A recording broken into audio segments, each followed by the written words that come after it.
2, 3, 4. In this podcast, you will be here. Knights of Vader, Knights of Vader includes, but is not limited to, talk of Star Wars, not ray guns.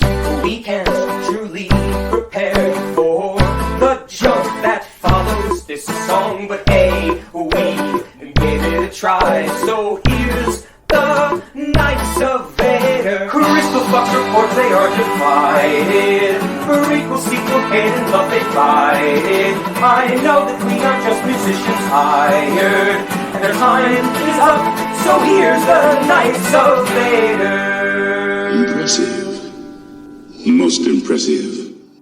A big thank you to An Insperiority Complex providing our theme song. It is November 13th, 2021. I'm Zach Weber, and I am joined by Zenger.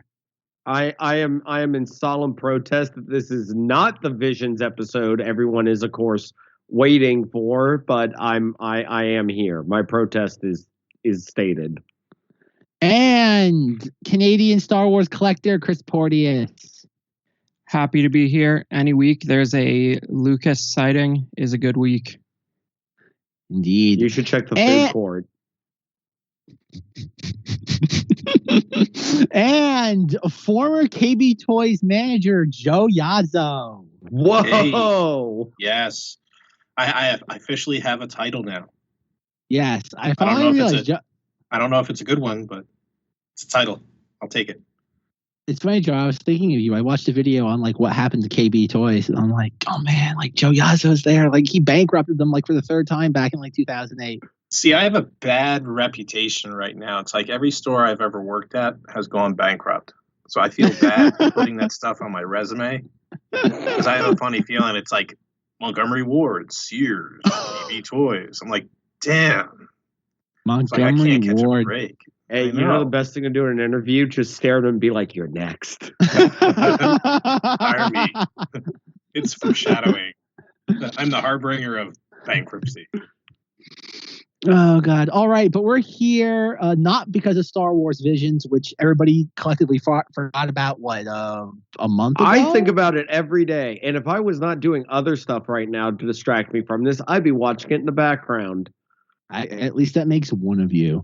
No, Star Wars Visions, that came and went, and I really was indifferent about it. After, I heard that maybe 2 of the segments out of the 3 were genuinely good, and the rest was kind of the exact same thing, like rinse, lather, repeat. Chris, tell me if I'm wrong. I would agree that I really genuinely enjoyed 2 out of 9. You unwashed masses. They were phenomenal. Bunch of anime filthy casuals, as Zach would say. Joe, did you watch any of Visions? I did watch some of them. It was a different take on Star Wars, and I kind of liked every one of them had an endearing quality to them. But would I sit there and watch a whole season of one of them? Positive response. I appreciate that. I don't think I could get a whole season out of all of them. I think it'd be like watching a Bad Batch. Joe, if you had I'll take it. Joe, if you had to choose Star Wars Vision Season 2, if that's what they were calling it, or Star Wars The Bad Batch Season 2, did I say I get it twice? No, you said Bad Batch and then Visions. Okay, that's fine. All right, I feel like I'm losing my mind. To all these Season 2s of shows that I think are kind of like, everyone's like, okay, at least we're getting some Star Wars. Which would you want? Would you watch Bad Batch or Visions? Picard Season 2. Oh God, he's not wrong. No, I would sit there and see the Visions. I don't think is going to be anything like it's going to be. How many different ways can you make Star Wars? How many different ways can you make an egg? How many different ways can you have your cup of coffee? There's only so many different permutations of certain things that you can actually do. And it's actually going to be enjoyable. But you start making it too different, then you're starting to alienate your base that you already had to begin with. And then you get Bad Batch Season 1. It's funny, that whole time while you were saying that, I kept thinking of the Book of Boba Fett trailer, where it's like, how many times can we do the exact same thing but slightly different? And the whole time I'm just watching that trailer, and I'm like, This is like the Mandalorian, but with Boba Fett and Sopranos mixed together.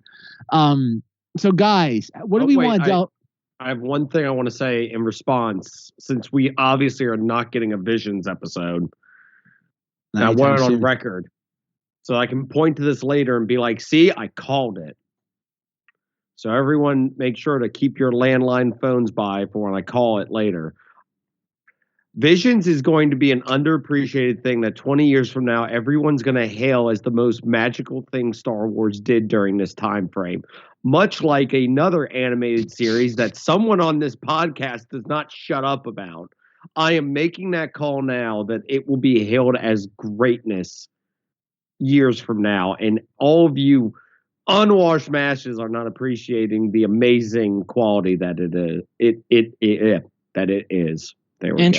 Interesting theory, but I think for something to sort of have that second wave of overappreciation, shall we say, it has to sort of disappear from accessibility for a time, and this never will. Thanks, Disney Plus. So you're saying, Chris, is accessibility killed the pop star? Oh, they were never not accessible to me. DVD right, but forever, baby. Right, but there was a strange while where like the highest quality version of Clone Wars was like on YouTube, and the only official physical media was DVDs, and there was an HD version on YouTube. That's weird. Yeah. I don't know how that happens, but Visions is always going to be accessible at the touch of a button. So I don't know if that sort of longing or nostalgia for it will build, because everyone just always knows it's always there. So it doesn't, I don't know if I'll ever feel compelled to like watch it again, but I will stand by the fact that I really liked The Ninth Jedi and I really liked The Elder. The rest, I found a bit of a struggle, if I'm being honest. Solid picks, sir. Cool. I have a pick if I actually watched it. You still haven't watched it? No, because I don't care. Okay, this is the problem. Okay, now we're going to sit there and segue away from the TV show that I haven't watched into trailers for TV shows that I am Zenger hasn't watched. Fair enough. For TV shows that I just like, I'm kind of like eh? Like, I'm so indifferent to all this. But before, I don't want to sit there and dictate the flow of this. Do we want to talk about all the TV show stuff first, or do we want to talk about everything else, whether it be Boba Fett Disney Plus special or Patty Jenkins being this time put into the trunk of a Tesla? Wait, why don't we talk about all the gaming announcements they've done? Okay, moving on. Yes. Oh God, there's like nothing gaming wise on the horizon that's been like definitively confirmed outside of the KOTOR remake. Yeah, I was about to say the KOTOR remake and nothing else. Yeah. Oh God. Okay. Chris. Do we want to talk about the Boba Fett like Disney Plus special, like just a little bit? Because I know Zenger didn't watch it. Joe, did you watch it? Yes, I did. Okay, cool. So at least three quarters of us are on the same page. Chris, do you want to describe the only really memorable portion of this docu-short? All right. Well, so I guess it was earlier this week. They posted Under the Helmet, The Legacy of Boba Fett, which is 20 minutes sort of explaining to the unwashed masses why they should think Boba Fett is cool, because they sort of go through the top 10 sort of fan trivia reasons why he's an interesting character, virtually none of which have anything to do with The Empire Strikes Back or Return of the Jedi. They're all sort of around his first appearances, which it's one of those things where before the internet, Star Wars fans would have knowledge battles with each other, and they would like one up each other on what Boba Fett's actual first appearance was, because some people thought it was the toy, some people thought it was the holiday special, and then you have some people thought it was that appearance at that parade or something. I'm so glad you bring that up, because everyone will just know that it's the San Anselmo Country Fair parade now, because they beautifully restored some footage into nice HD quality. They shot a ton of film. Like, this must have been like, I don't know if it was like Super 16 film or what it is, but it looks really sharp. It's 4:3, but they have a ton of footage of Boba Fett walking down this parade with Darth Vader, and he's got he's got a different gun than he had in the film, and he's got the weird sort of like eye markings painted on the helmet. So now those trivia wars are over, because everybody who has Disney Plus and remotely interested in Star Wars will know about the San Anselmo Country Fair Parade, which is, it's sort of like, for somebody like me, I feel like I've never not known that was Boba Fett's first appearance. I couldn't tell you when I learned that fact. And it's just weird to see it so prominently featured on something that's like at the top of the Star Wars list on Disney Plus, because it's just such an ephemeral, nonsensical fact that's just like fascinating to see that much emphasis put on it. And they sort of reflect on that in the special a little bit, just like how strange of a time it was that's how they were debuting characters. I do want to point out real quick, another fun fact is that Greg Hastings won the chili cook-off at that festival. Is that a real fact? Is it not? I don't know. But if someone puts it on Wikipedia, guess what? We've got a true story going. Could you imagine if Greg had like a picture of himself like with the trophy and Boba Fett like from that? That'd be so amazing. Boba Fett handed him the trophy. Yes. We are creating mythology right now. Yeah. So like I want to believe that fact. There was definitely a Greg Hastings there based on the amount of people and the shots that I saw. So like that's probably true. But I think this sort of is this really ties into the TV show, because this is just more hype for the Boba Fett series. Like that's why they posted this. There's no other reason, right? So, and they get into a little bit of Tamira Morrison's first getting involved with the Jango Fett role, and you get some of that great episode 2 behind the scenes stuff. Disgusting. And they did include like a really nice sharp transfer of like the blue screen footage of Boba Fett in Slave One's cockpit, where like the little rangefinder piece that's not the one on his helmet, but the one that's part of his ship comes out in front. And you really get a sense of how little they actually like built of the inside of that cockpit. Like it was just like a little piece of a computer that came in front of a chair, and the rest was blue screen.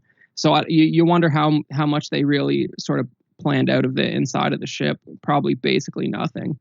But that was cool to see. So I think the nice thing about it, I didn't learn anything new from Under the Helmet, The Legacy of Boba Fett, but it was nice to see them sort of from an archival perspective, the way they're sort of cleaning up some of this footage from various events and behind the scenes stuff, so that you can get a sharp look at it. Okay, that's all well and dandy, but can we please talk about the most interesting part of this, coming from the Knights of Vader perspective, hearing George Lucas utter a particular phrase?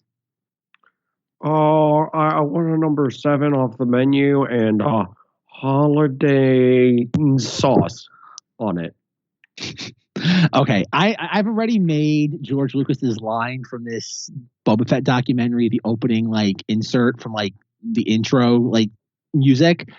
It's beautiful, because like Chris said, we go through the history of Boba Fett, and there's a bunch of like back and forth about like kind of like faux digging up, like, oh, what was his first appearance, and they talk about the holiday special, and like they kind of cut to a shot of Joe Johnston, and it's like him explaining like how the costume was built, like how he did all these things, and then like next thing we know, we have George Lucas sitting there, and I can only assume it's a new interview from sometime this year, because I've never seen this like background with him sitting in a chair, and he's wearing. Never seen that food court they found him at. And I'm completely off base, but it appears to be the front porch of the ranch.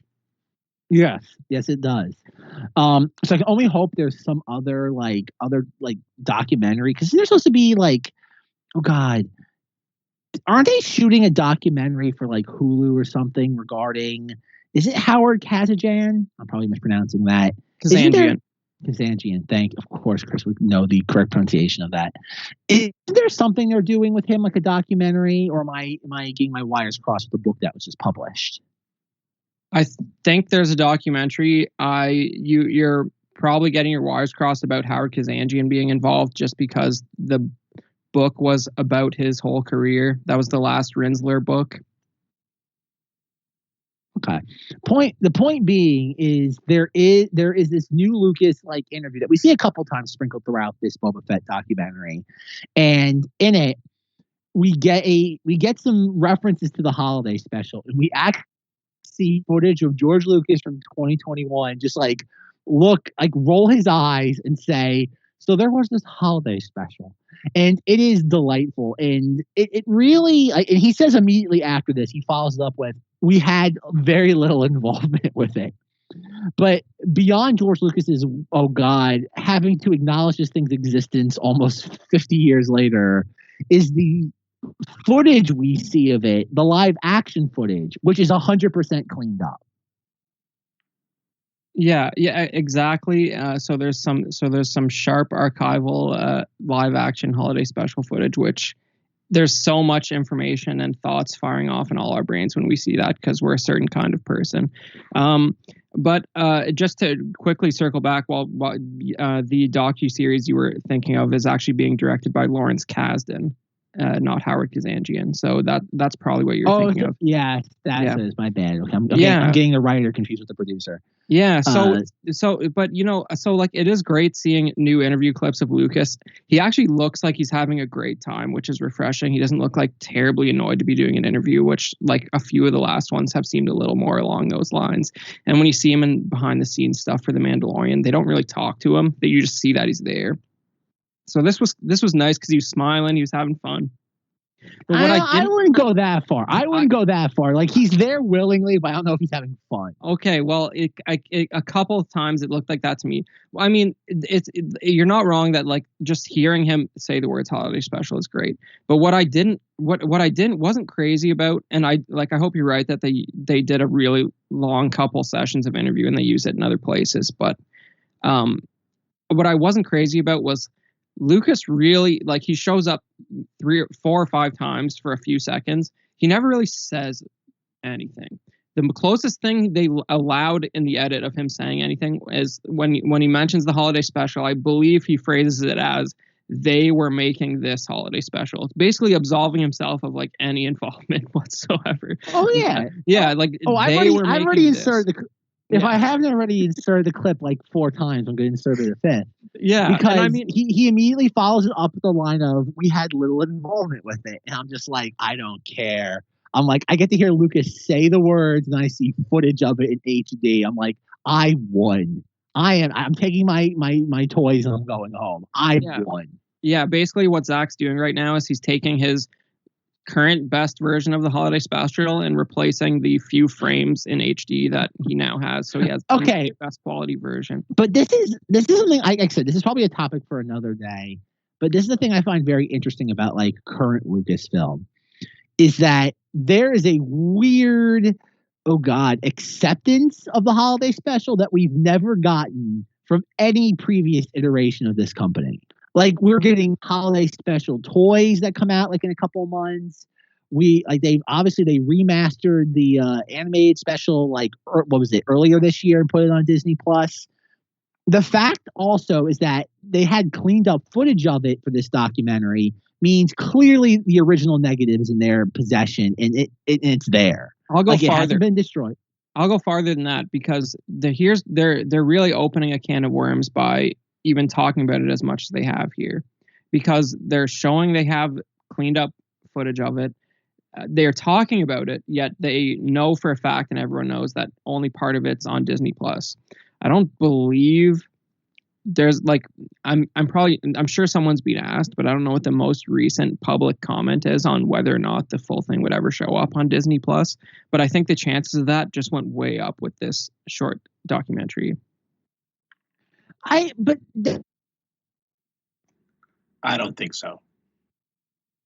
That's something that they can keep in the well to get people excited about it once they start losing subscribers. If this new TV stuff doesn't work for the new streaming stuff doesn't work for them, they can sit there, oh, hey, we got a cleaned up version of this holiday special. Yeah. See it? You can only $7.99. Only $7.99. Yeah, for Disney Plus. Yeah. What a bargain. Or for the first minute's free, but the rest you can pay. With Zach, what would you, off the top of your head, what would you pay for that version of the holiday special? Can I keep it, or is it solely like the stream? Well, I mean, you get Disney Plus and then you illicitly record it off Disney Plus. Oh, Disney Plus. say, like, if I was able to, in that instance, I don't know, like, I once you get into triple digits, I'd be very hesitant, but I think it'd be worth it. Like I honestly, like, I would say triple digits, like maybe 100. I would imagine. Yeah. It's like I'm totally it's comfortable worth there. it for that. Yeah. But this is the thing, though. There's no way they could ever release that. There is so much stuff that is politically incorrect. There is no way they could ever release it with a straight face. But is there though? That's like, I really these are the things that plague us intellectually, right? It's like, there's some stuff in there, but like, is it really that politically incorrect? Like, it depends what lens you put on it, really. Like, I think given the fact that it was like the circumstances of the writing and whatever was going on with Valanche at the time, like there's Bruce Valanche alone is something I imagine current Lucasfilm would want nothing to do with, and that would just bring him out of the woodwork again. Yeah, but like, I don't think there's really anything in it that they would like. You have Grandpa Wookiee getting off. Like does that really? You do it. You do. Okay, so that's the big problem, right? So is that as bad as I'm currently remembering it, or like, is there like it's pretty angry. I don't think it's one of those things where it's Lucasfilm making a mountain out of a molehill. Like, it's the Boba Fett Starship dilemma, where it's like nobody cares really that Slave One. It's just people. It's just like hustlers trying to make a buck. Nobody cares about the holiday special. It's one of those things that it's the like low-key Song of the South thing, right? Just put it on Disney Plus, people realize it's not very good, and it's not this like forbidden fruit that's going to revolutionize the world. I guess it's like Visions, right? Like, once it's accessible, no one cares anymore. I do want to point out, I'd say $20. I would pay $20 to not have to go through watching hearing that it exists. I am paying for it to not be near me, while Zach is paying to have it in the triple digits. Just putting it out there. Now, Zenger's paying money for them to block it off of his subscription. That would be interesting. That would be an interesting subscribing platform right there. Yeah, you could sit there and have people. You could sit there and have people sit there and say, "No, I don't want that on the platform." Be like, "No, I want that," and they can have like a bidding war, like eBay. And what they'll do is they'll put it up there for 10 days. And whoever gives them the most money, they'll either put it out or they'll keep it in the vault for longer.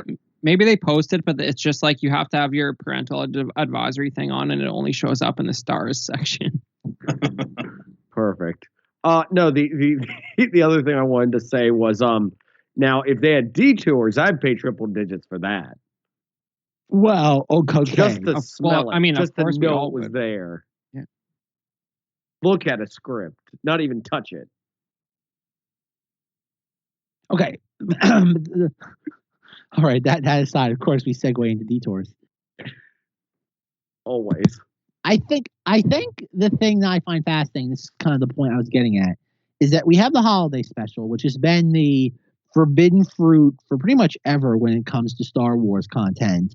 And then you would think when it comes to Boba Fett history, how could you gloss over the fact that his voice is completely different in the version that everybody fell in love with him with? And there's no acknowledgement of that. That like, oh, Lucas altered his voice for continuity's sake. Okay, so obviously the reason for that is because this short documentary is promotional material for the book of Boba Fett. So you wouldn't want to highlight the fact that Temuera Morrison hasn't always been Boba Fett. That's fine. He hasn't? It was Daniel Logan. He looks like he has, but he hasn't. It is interesting though that like the original voice actor. Here's how terrible of a Star Wars fan I am. I couldn't tell you the name of the original voice actor of Boba Fett. I know the original name of the voice actor of Palpatine, Clive Revel, but I don't know. Jeremy Bullock. No, he's in the suit. He's not the voice. He's in the suit? Oh. Yeah. Chris, we literally have a portion. Like, okay, I get what you're saying. But there's like 15 minutes of this documentary devoted to Jeremy Bullock. If they want us to convince the illusion that Temuera Morrison was always the person in this suit, we wouldn't spend 15 minutes on Jeremy Bullock. No, And I just mean a special edition things are divisive. They didn't talk. They actually But special edition did get a mention. I can't say it didn't. They do, but I don't know how in the history of Boba Fett would we go into such intricacies like, oh, was it the Kenner toy? Was it the white chocolate Fett costume? Was it the like county fair? Like we have that level of like going into the history of the character, which is fun. Like again, I'm not knocking this documentary. This for 20 minutes, this was a lot of fun to watch. I just don't get considering how comprehensive this thing is for 22 minutes that we don't just get 30 seconds of, oh, this was his original voice. Yeah, no, that you're actually like that's reasonable. You're right. I just like I think my thing with that is I don't think I've ever encountered anybody who is like as bothered by that change as you. Oh, that drives me nuts. Like, okay, I want this as a weird little anecdote aside that oddly enough, like this is completely like coincidental. My girlfriend got me. She's like, "Oh, I got you something," and I'm like, "Oh," and she's like, "Oh, I'll give you like it's a surprise. I'll show you tomorrow." But I'll like she recorded a video of it, and it was like this. Like at the time, I didn't know it was, but like she played it and it made sound cues, and it was Tamora Morrison Boba Fett, and I'm like, I hate this so much. And so like I went into like a 15-minute dissertation today explaining to her as a Star Wars, a filthy casual, like the differences. And I just like part of the allure of Boba Fett is that voice. Cause like, and I know we've gone through this dozens of times in the last like 4 going on 5 years now, but Tamora Morrison's delivery of those lines is so flat. It's so flat. And then you have like the gravelly voice of Jason Wingreen. I looked it up. Lord bless his soul. He passed away in in December of 2015. Actually, he died on Christmas Day in 2015. He watched The Force Awakens and died after embarrassment.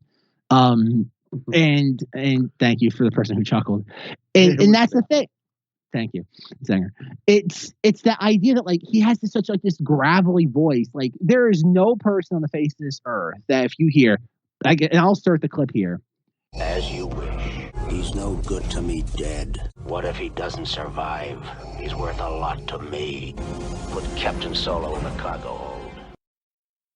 As you wish. He's no good to me dead. What if he doesn't survive? He's worth a lot to me. Put Captain Solo in the cargo hold. Like there's he's rushing through the dialogue. It's like video game like script reading. He's just rushing through it because it's like that Simpsons Krusty the Clown thing where like he goes through all the lines and he runs out of the studio before like the audio like technicians even put the new tape like in the reel. Like that's what all it right, is. Krusty, you're ready to record. This is probably slightly controversial, not for anyone on the call here, but maybe people listening. But like I think Tamora Morrison, as much as I find him like really entertaining, like I don't think he has a particularly natural cadence to like any of the stuff that he says, where like it almost sounds like he's reading all the time to me, but I still find him entertaining.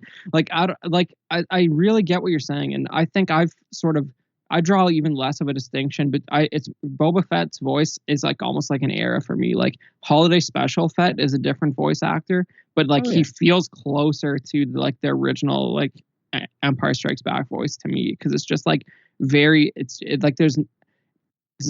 nothing that stands out about it. She's just trying to sound serious, and they put the sort of garbled like microphone effect on it.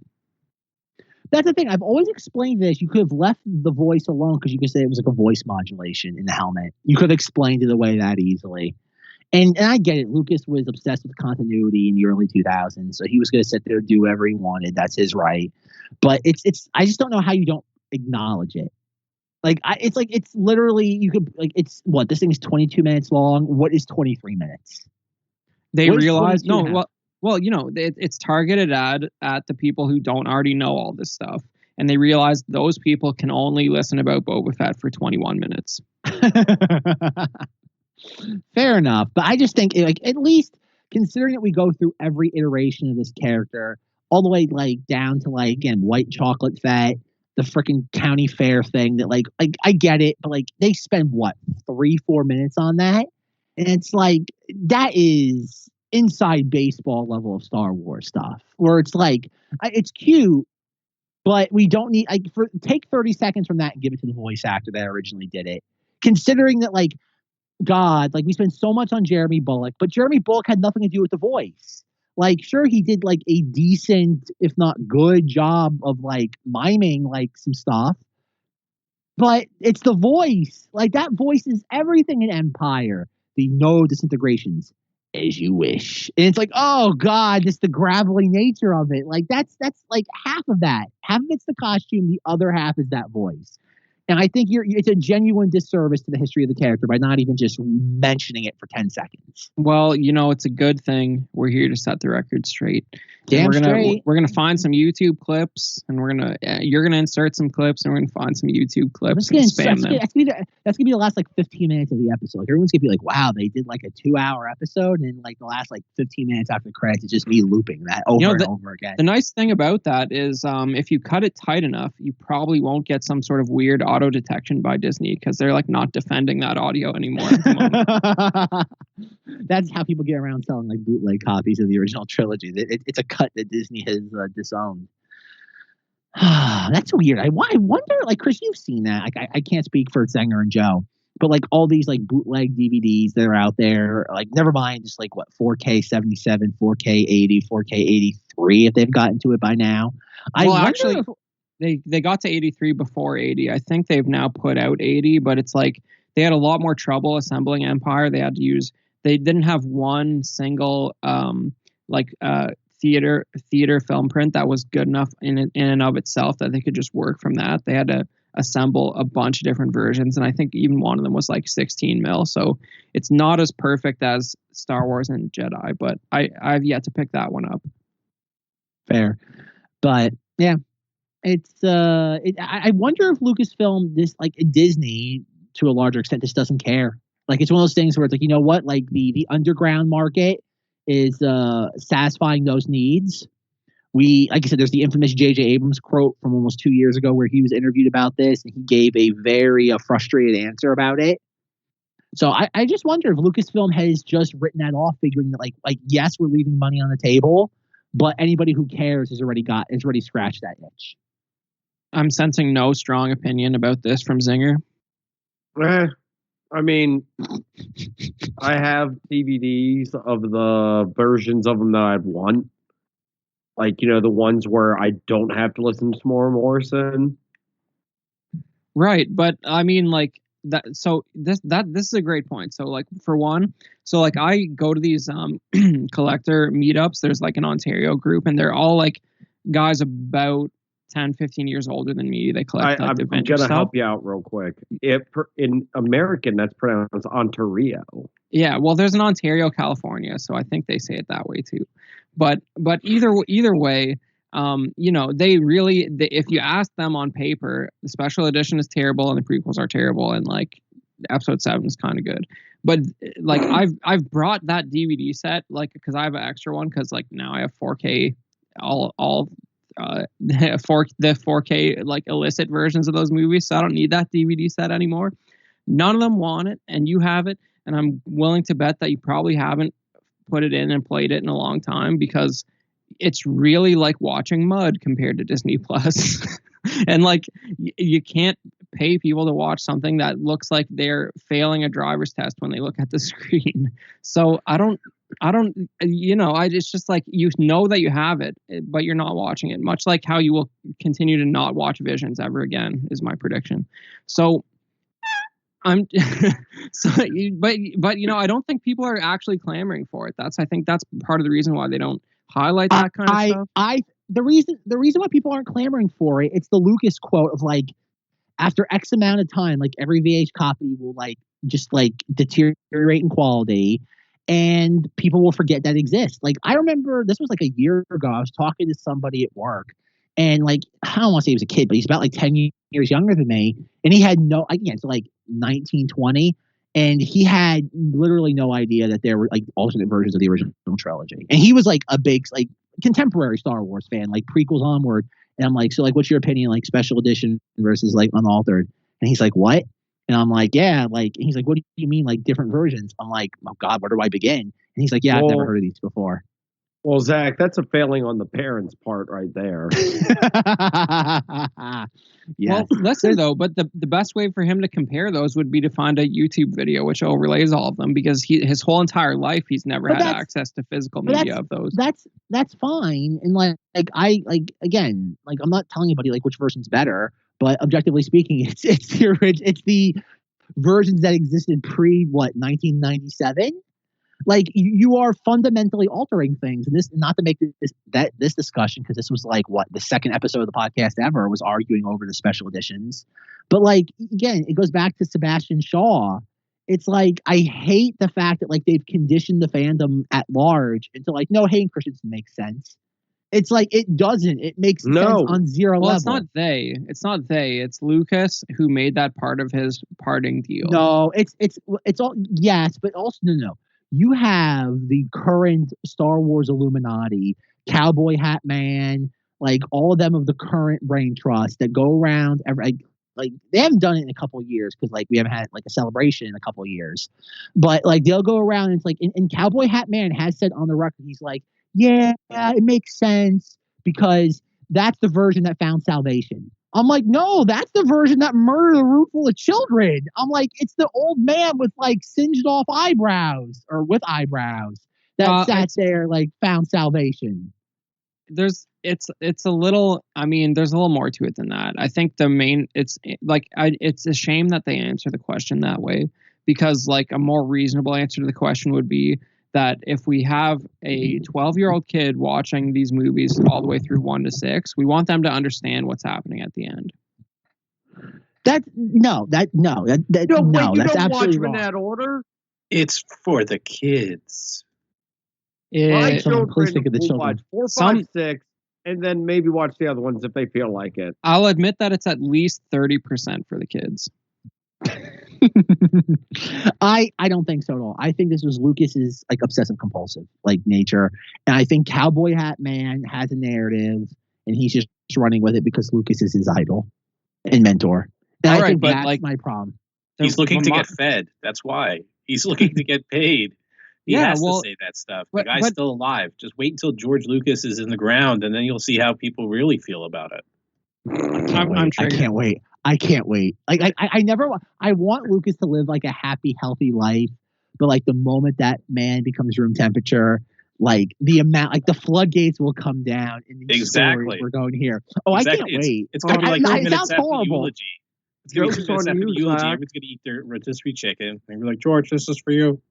And they're going to eat the rotisserie chicken. They throw a public rotisserie chicken exactly. And they lower the cascade. They get the wishbone, and they're like, "Oh, George, you got the wishbone. Here you go." And they throw it on the casket, and they were like, "Wow, that special edition crap was really crap." They're going to express their true feelings about it. Oh my God! Jokes on you, Zach. I keep my house at 98.6. Right now. I'm always room temperature. See, this is what they're going to do. Disney, in the quest to make more money, is going to have the Lucas cut of 7, 8, 9. And it's going to be released in 5 years. All right. And that's what's going to happen, because Lucas is sitting there and he's trying to look. They got the Willow show coming out now. Wasn't that an amazing rumor? The fact that there was literally a rumor of Lucas cuts of a sequel trilogy, as if he had any deep thoughts about the narrative of those. It was movies. On a roll of toilet paper that he had at the hotel, and he scribbled down something I got something for a movie for you. Yeah, he had ideas before they made them, but could you imagine hearing Lucas talk about really engage in a discussion of the plot of the sequel trilogy? I can't even imagine it in my wildest dreams. I can give you a hint of it right now. We're going to have Tamora Morrison, and he's going to be in it, and Hayden Christensen's going to come back as a Force Ghost, because we had him at the end of Return of the Jedi, and it's going to make sense for the kids. Here's actually I got this. Darth Maul and Darth Talon are going to be the main antagonists, and then I was I'm already completely sold. Why didn't they do that? You can't have sexy Twilight lady with tattoos oh God. And they're both the children thing. And they're both really old. Darth Maul's 70 by that point. And Darth Talon like that she's got to be old too, because like she's from the Legacy comics, and that's like hundreds of years later. So like it was really like, oh, like that's real, because that's in the Force Awakens art book. Like they're like, this is what Lucas wanted to do. Would have been fun, but yeah, I can't imagine him like genuinely like debating the pros and cons of like the narrative progression through those three movies. Like I don't think it's possible. It almost sounds like it's against the laws of physics to have Lucas actually think about think if I had to guess, Luke, again, we all know Lucas did not like episode 7. I imagine he respects episode 8 on some level, and then he probably loves 9 the most. He has to love 9 the most, right? Like, come on, he has to love how just bonkers 9 is, and how it just goes all over the place. Like Lucas has to love that, because it's the closest to like what his sensibilities like have become as a filmmaker. Lunacy. Yes, exactly. At the end of scene in 9, he would have had Harrison Ford in a yellow pickup come and join the whole Starfighter pilot. It would have ended like American Graffiti. Like we never would have known. Like it would have been like, this person died. This person like became an alcoholic and works like a mechanic shop. This person works at KB Toys. and Ron Howard went on to direct a Han Solo prequel film. Yeah. Okay, speaking of ill-advised choices involving Hayden Christensen as Darth Vader, Anakin Skywalker, let's talk about the Kenobi 1-minute sizzle reel.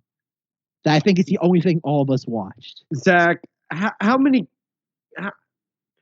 profanity can I use? Can you PG it? It's like, can you say fudge and heck? Oh, okay, fine. I let me. So I don't have to edit any more than I already have to insert clips. That's more editing that I feel comfortable with. Okay, because most of my description of this is profanity, but I'll see what I can do. I'm just gonna. Can you do it? Can you do Sopranos on PAX level thing where you say like? I'm just gonna say Dank Barrack a ton, because yeah, okay. You guys give your opinions. I've set up my. Joe Yazzo, tell us what happens in the 60-second long sizzle reel. Is that the illicit one that you sent me? Yes, but as of now, it's legit. Yes, okay. But it's Robot Lincoln's not gonna take me and. No. Okay. I gotta talk about that real quick. Okay, Kenobi sizzle reel. It leaked on Thursday night. I downloaded it, uploaded it to the Knights of Vader Facebook group, and with like 15 seconds, like I got the Disney has taken this down because you put your fingers in the cookie jar, and I'm like, oh man, I was just waiting for the phone call from their lawyers, like what happened 6 years ago when I posted a toy catalog thing on the Rebel Scum forums. I'm just like, I was waiting for that phone call, man. I was waiting, and I was severely disappointed. You were within 24 hours of the actual release, so they didn't take it that far. They didn't take it that far and get the angry phone call from a lawyer. Yeah, you were too close. But Joe, so what are your initial thoughts, Joe? I think the concept would be good. The only thing is that it's if you've watched Star Wars Rebels, then how come none of this has really come to pass yet? They would have shown something, especially when Ezra was on Tatooine. Well, this show is going to be before all of Rebels, I think, if I'm not crazy. It's set 10 years after Revenge of the Sith, so 10 years. 9 years. Before. 9 years. Like 9 years before. No. Okay, a standard galactic year. What's that? It's the same as this place called Earth's years. I think it has promise to be decent. I think it all depends on what way they go with it. It's.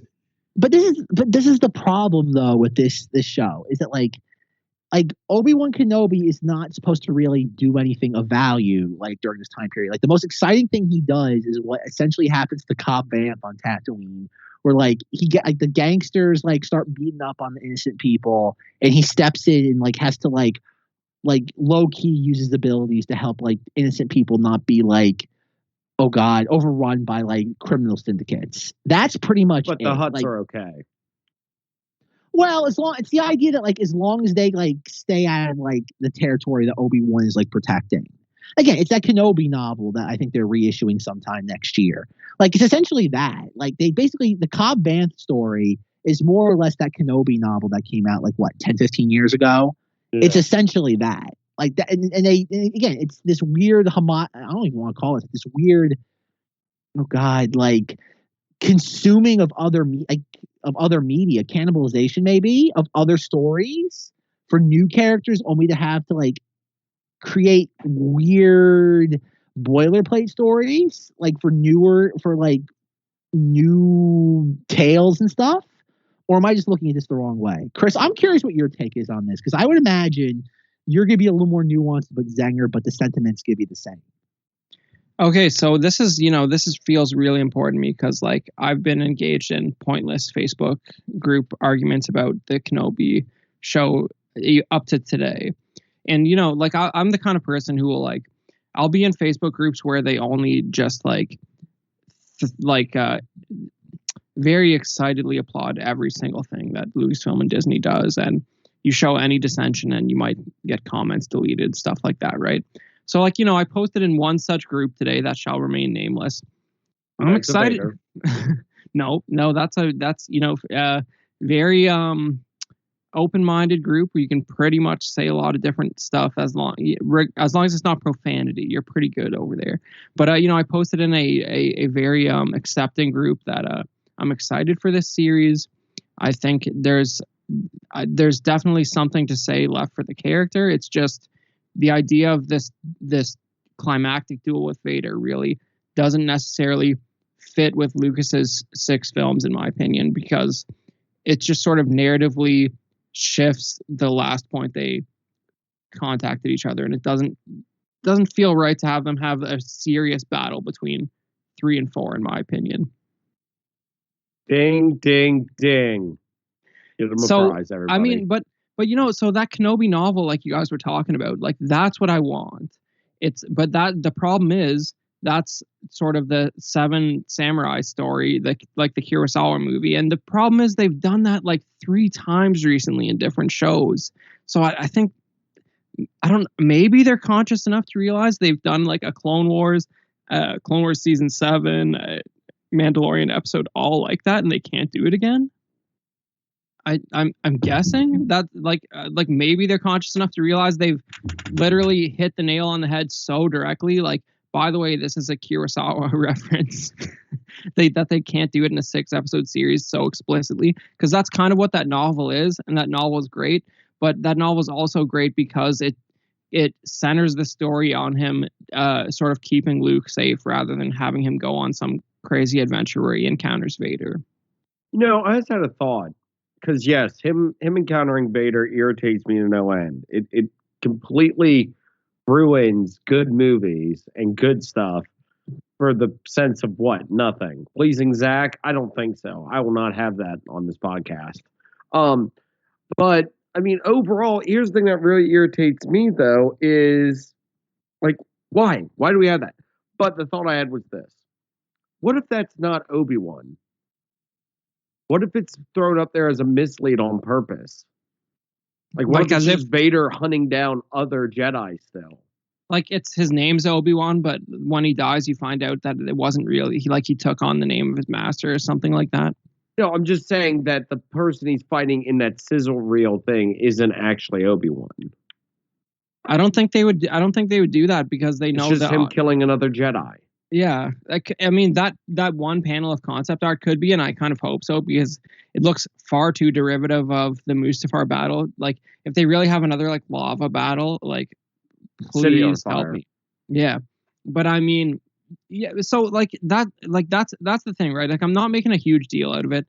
I expect that it will be good. I think the fact that it's 6 episodes will make it infinitely better. I feel like if they had to restructure the writing of those Mandalorian seasons so that they were 6 episodes, I'd probably feel better about them, because there wouldn't be those weeks where it's like this didn't contribute a whole lot to the story.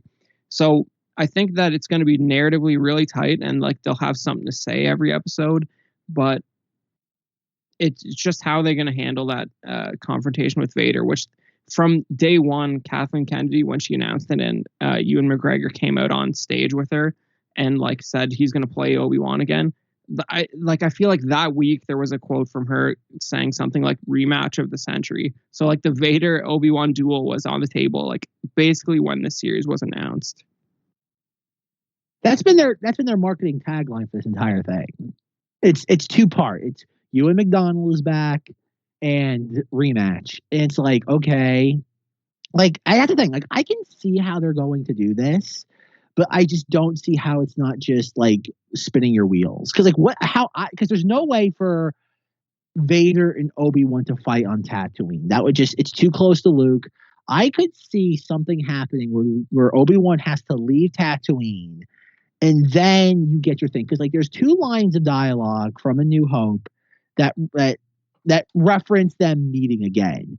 You have he's more machine than man, which there's no way Obi-Wan would have known that unless he would have encountered Vader in some capacity. Or seeing vids of him just everywhere. But I mean, it's but fine, whatever. That's one in for them. And then the second line is Vader saying, "You shouldn't have come back." Like that's their two ins to this, and I could see it where maybe Zenger, this is where you get your Star Killer Vader fight, where once again you have a rematch and Vader loses so badly, and that's the thing. I don't know. Like I don't know how you have them do a rematch and it has any dramatic stakes after that, because it has to go back. It eventually has to conclude at the Death Star duel. Go ahead. Oh, I was just going to say, Judge Zenger, for the record, when Obi-Wan said he's more machine now than man, he was dead and as such in touch with the cosmic force, so wouldn't have had to watch it on TV. Count it. It's because the good parts of him got sliced off on Mustafar. Yeah, he's sitting there. He's like, "Yeah, I know what I cut off him." Exactly. I have it right here with me. Man. See, I have 2 legs and an arm. It's right here. He pulls them out of a knapsack. He's like, "See, I keep him around for company." No, I keep him around so when he finally redeems himself, we could reattach him. So he becomes a complete force ghost.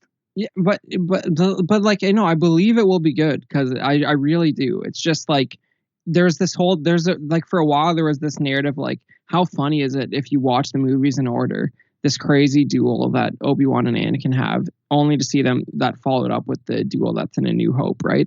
Well, like how much more magnified is that when they have to one up the episode 3 duel? But not only that, but Vader's already in his Vader armor, so like the contrast is even magnified more hilariously versus the A New Hope fight. So I think what they're going to play on that, though. I think this is going to be one of the angles of that, is that you're going to have the notion of on Mustafar, you had a very arrogant Darth Vader who was young, and now you had 10 years elapsed where he is the Dark Lord of the Sith. And I think you're like, much like how in the Rebels Kenobi versus Maul fight, it ends very intentionally, very abruptly. I think you're going to have a very emboldened Vader. And I think the thing is, Vader's going to sit there, I don't want to say humiliate Kenobi, but it's going to send him with his tail between his legs. And I think that's why if you think, again, you have to look at these movies the same way that Lucasfilm is, in that like we have to look at every single moment for a nook or cranny to make our own story out of. And think of the moment where right after, like in A New Hope, close the blast doors, as we see Chewie and Han run through as it's closing. Open the blast doors. And then we have like Obi-Wan with the lightsaber ignited. Or not ignited, but like with like in the hilt in his hand, and we have Vader standing in the hallway with it ignited already. And like Alec Guinness has like this, like, I don't want to say frightened pause, but alarmed pause. I think that's what they're going for. I think their angle on this is, whereas Obi-Wan completely destroys Vader in episode 3, it's gonna be Obi-Wan's going to be very, very emboldened by what he's doing during this series, whether it be fighting Inquisitors, whether it be pushing back on the Empire's evil. And then it's going to conclude with, and we all know this duel is going to be saved for the final episode. They're not going to blow their wad 2 or 3 episodes in. No, they're not going to do that. They're going because they already said this is going to be like a mini. It's just going to be like a one-off. They've already said that. Could that change? Of course, if the ratings are that good, of course they can always mine it for more.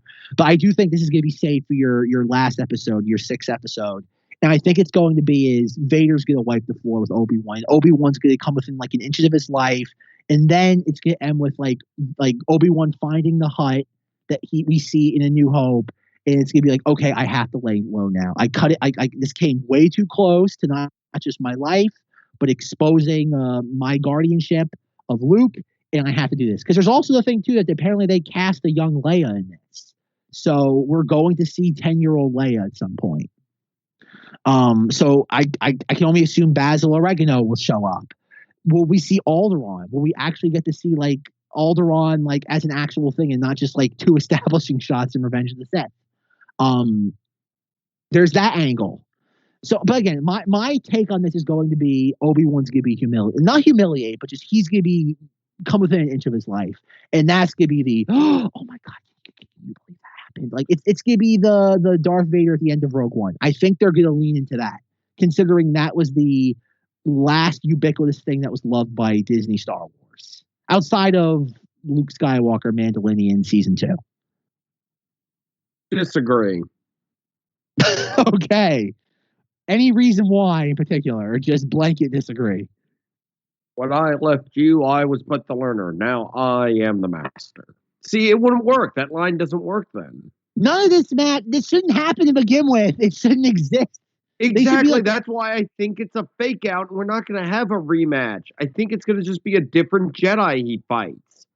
That would be so underwhelming. Obi-Wan's going to be doing other stuff. Vader's going to be doing other stuff. If they promise people now twice that this is the rematch of the century, look at the way the goddamn man babies got mad at Luke Skywalker not physically being on the salt planet. If they were to sit there and play this as a fake out, oh good lord, all the goodwill they would have created would have been like incinerated instantaneously.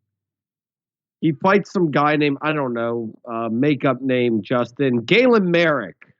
Zenger, I think if you pay close attention to the language used, he says, when I left you. So regardless of if they met in the interim, that would be referring to when he was no longer a Jedi. Oh, wait, hold on. I'm also holding anything in Star Wars sacred. So my bad. I forgot. I do that too. Crap all over it. No, I've been fighting with these guys all day because like here's the problem, right? You can always find a little space for this to exist if you like super analyze the dialogue in A New Hope and sort of say, well, maybe he meant this or that. And there's that line in Return of the Jedi where Vader says, Obi-Wan once thought as you do. And we don't get a sense of that well, I mean, you could argue that that's in reference to some of their dialogue during the duel in Revenge of the Sith. But the point is, Lucas didn't envision when he made episode 3 that there'd be 6 hours of Obi-Wan possibly re-interacting with Vader in that gap. So that's really what I'm coming down to. You can find a dialogue justification for it, but for me it's like he made episode 3 thinking that was going to be the last word on their interactions from a cinematic perspective. So it's sort of like, do you look at this as like the Solo movie where like you'd have to be a madman to watch it in a marathon of the Star Wars films in sequence as a sort of add-on because it really adds nothing to the overall story and further confuses it? Or do you look at it as like its own thing? It might be okay if you look at it as its own thing, but if he fights Vader and it's like weird and there's like actual character progression, it seems a little out of place to me. Well, I think it's gonna be again, recluse Obi-Wan. Obi-Wan like is trying to still 10 years later adapt to like his current life, and like even look at like the cantina. The fact that Obi-Wan whips out that lightsaber so easily means that he's emboldened at that point. So it's like, okay, like, and I think there's going to be that juxtaposition. There's going to be some point where we see, much like we know for the Mandalorian, they built the cantina scene, the set. We know there's going to be a moment in this where Obi-Wan is at the bar and he sees some poor, like, innocent kid getting beat up and he looks the other way. It's going to be Luke. It's going to be Luke getting the crap knocked out of him. He's just going to be like, kid should have learned better. Kid will learn better. Will learn better, Zenger. He's a future tense. He should have had the high ground. Yeah, Luke's clearly never been in the cantina before A New Hope. But yeah, I see what you're saying. That's a great idea, and they are silly if they don't do that, because he's going to see that's perfect. He'll see some horrible injustice, but realize that he can't put his neck out there and compromise his. But I think that's gonna have to happen, because it's gonna. We saw it from we only got 4 pieces of concept art, maybe 5, and one of them is seeing the Inquisitors land on Tatooine, and it's okay, clearly he does something that blips on. Well, if you look at it closely, it's the second sister from Fallen Order, but if you look at I know she's dead. That's the thing. So clearly, it's just being used as a placeholder image. It's not specifically that Inquisitor. Yeah, it might as well have been Poe Dameron from Rebels. I know. Yeah, it's gonna be the 5th brother. No, I meant the other one from Rebels. The 9th sister. Sure, let's go with that. Sarah, Vampire Slayer. Sarah Michelle Gellar, Mrs. Freddie Prinze Jr. No, I think what's gonna have to happen in the show. And like you said, it's gonna be 6 episodes. Probably, if I had to guess, anywhere from 30 to 45 minutes per episode, just based on everything else they've done. And it's gonna be Obi-Wan does the first episode's gonna be establishing the mood of what's currently happening, and he's gonna do something that's gonna blip on their radar. And then the Inquisitors are gonna be sent out. He's gonna dispatch an Inquisitor or 2, and then Vader. It's gonna be think of what happened with Ahsoka and Rebels. It's gonna. I would imagine it has to follow a very similar trajectory to that. It has to. Like poetry, it rhymes. That too. And even look at what happened. If it weren't for the fact that Ezra does time travel, Ahsoka would have died during that duel. She was going to be overwhelmed.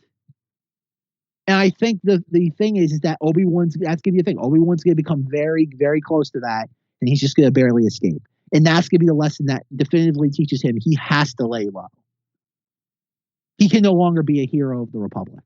Until Darth Maul comes, and then I face him in battle. I don't know why I'm doing the George Lucas voice for Obi-Wan, but even take that moment from Rebels, in that the moment Maul references oh, you're here for a reason. And then the moment Maul figures that out, Obi-Wan just takes the lightsaber out. And I think that's the thing. Time to die. Exactly. And I wouldn't be surprised if we get a very similar moment like that with Vader and Obi-Wan, where it's why would you go to that thing? Why would you come to my pass? And then it's okay, oh crap, I got too close. Have to back off. I think that's what they're gonna. It has to be that. They have to play on the idea that Obi-Wan was the clear victor in episode 3. How do we subvert that expectation? We have him be the definitive loser of this next roundabout. Joe Yazzo, thoughts? Oh man, I have so many thoughts right now. Well, not only because Luke is on Tatooine, but Anakin doesn't want to go back to Tatooine. Vader, because that's where his mother died. That's where sand is. That's where sand. He hates sand. It gets everywhere, and he's got his fancy new mechanical suit, so it would go in everywhere. Even though in the comics he goes to Tatooine every other week, it seems like. Well, that's after he knows that Luke Skywalker was from. No, this was before that. If I remember correctly. Is this canon or Legends? No, this is canon. He's gone to Tatooine a few times. It's mostly the yell at Boba Fett. This is all post A New Hope, right? I want to say, because I know he does stuff with Jabba in the comics too. Mm-hmm. Yeah, it the might canon be post comics. New Hope. The canon comics don't start before A New Hope, I don't think. So that makes sense. I've definitely seen a cover where Vader was in front of Jabba, in the palace, which was very off-putting to me. Like you guys said, it's got some things that it could be, but what I would be really excited to see is Liam Neeson come back as Qui-Gon, as a Force ghost, and that's where he learns how to communicate with the Nether Realm. I think that's going to be one of the key episodes. I completely forgot about that. Qui-Gon is going to try and get him to go and turn Vader, and I think that's what this whole arc is going to be about. I think Kenobi is going to lose horribly, and he's going to go back with his tail between his legs, and that's when he's going to go back to Tatooine. I thought you were gonna say, and Qui-Gon's trying to convince him to kill himself so that he can become a Force ghost too. Yeah, he's lonely. Qui-Gon's lonely. But after Order 66, he's not as lonely. and he says, and he asks Obi-Wan, he goes, "Wait a minute, I have 2 legs and an arm here. Whose are these?" I got them saved for you. But I think that Liam Neeson, I think I heard that he was a part of Kenobi. I have not heard that. I know that they were talking about it, and he was on some of these late night appearances. I saw blips and little articles. Just like, yeah, they got this new Disney Plus show coming out. Who knows? So that's, I think, kind of coy way of him saying that he's probably going to be coming back for that. But if they do that, that's going to be like a whole nother level, and that could be the catalyst of why Obi-Wan would try and not go after, but try and reason with Vader. Especially 10 years after. All right. Anything else about the Kenobi show? Zenger, did you voice your thoughts? No, I mean, actually, everyone did a good job of voicing them for me about, like, the whole fight doesn't make sense. I'm against it. I'm having that put on the record so that when I'm all hyped about it, you can point to this and be like, remember when you said you hated the idea? I'll be like, that's fake. But I don't think it's Obi-Wan's not going to get beaten like Zach thinks. I think Obi-Wan's going to withdraw. He's not the one that's going to start the fight. Vader is. And all he's trying to do is deflect. Well, of course. This way he's trying to save him. He's not trying to anger him even further. He's trying to reason with the guy. But that's what I mean, though. It's like, it's not like, I don't know. I don't think Obi-Wan's going to go in and be like, okay, like I'm going to murder him. I don't think that's the intent. It'd be fascinating if we got to see an angry Obi-Wan that wants some level of vengeance, and we see him kind of like fall off the wagon when it comes to Jedi principles. That would be interesting. Seeing like all the atrocities Vader. Like, think about it. Like, remember, if everybody forgets this, that like in Revenge of the Sith, Obi-Wan's trying to kill him at the end of that movie. Like, it's not just he's the one who ignites his lightsaber first, not Hayden Christensen. So I could see it another angle of this being like, oh God, I let this monster, like I didn't finish him off. Like I showed him mercy, or I figured the lava was going to do its work. It didn't do it like well enough. And then he goes, oh God, like look at all the atrocities he's committing. I have to finish what I started. I could see that being another angle. But as it well. takes 10 years for him to be like, okay, alive. Time for me to stand up. He's living as a hermit. How do he know about this? If he's living in the middle of the desert in Tatooine, or just as a nomad, I think about it, Tatooine is like, there's a reason why Luke Tusken Raiders talk. They're gossipy. I don't know. I could see that too. Like everybody forgets, man. Obi-Wan is out for blood at the end of Revenge of the Sith. Yeah, you're not wrong. Like Anakin has become like a mythical Sith Lord-ish person who like Obi-Wan has like only had rumors of for all of his training and a brief encounter with Darth Maul. So, with all of that entrenched Jedi Order upbringing, you can almost understand why he's the first one to ignite his lightsaber. So I think he would view Vader as a problem that needs to be corrected, and he's probably beyond redeeming after what we saw happen in the end of Episode 3. So I think you're on the right track. Even thinking in the original trilogy, the big thing is, especially Empire and Jedi, is Obi-Wan egging Luke on to kill Vader. It's like, I can't kill my own father. Then the Emperor has already won. It's like, and I think that's the thing. Like, Obi-Wan has written him off since Revenge of the Sith, like, as in, like, okay, he needs to die. Like, the only moment he pushes back against Yoda is in that moment after they see the security footage. And Yoda's like, the boy you trained is gone, consumed by Darth Vader. I don't know. I could see that being Obi-Wan's thing. Like, we see him like off the wagon. He's a nomad, and he's like, I have to finish what I started. I will do what I must, and that's what he seeks out Vader in a way. Like, one that think about it. If you're this is like, imagine Pitchman Zenger, but this time it's Lucasfilm. Like, can't you see them like in the conference room and like they're pitching this series, and they're like, imagine, like, we know Obi-Wan is like this humble, like well-mannered character who only like acts in defense. But wouldn't it be interesting if he plays this cat and mouse game with the Inquisitors to lure Vader out of hiding? Like, wouldn't that? Can't you imagine them being like, okay, and we have this, And so the 6-part series ends with like after Obi-Wan has like set all these traps for Vader, Vader steps in them, and then just like after all this planning we've seen Kenobi do for 5.5 episodes, Vader just walks in, just plows right through them, and just gives him like this unbridled like rage and anger we've never seen Vader do. Like, remember, they know Vader just like being Vader, i.e., ending of Rogue One, is like a guaranteed like grand slam with the fans. And what better way of doing that than watching Vader do that to Obi-Wan, who we think is infallible, and Vader turning the tables on him. Because remember, they're going to do the same thing they did with Vader in Rogue One. They're going to use him like he will be in this, but he's going to be used very sparingly. They know Vader's a trump card. That's one thing we got to give Lucasfilm credit for. They know how to use him sparingly. So I don't think he's going to be this thing that he's going to be the thing that's hyped up for this entire series, and then we're going to get him all at once at the end. Like, he'll be there sprinkled throughout, don't get me wrong, but like you're going to get more of him in that last episode than every other episode combined.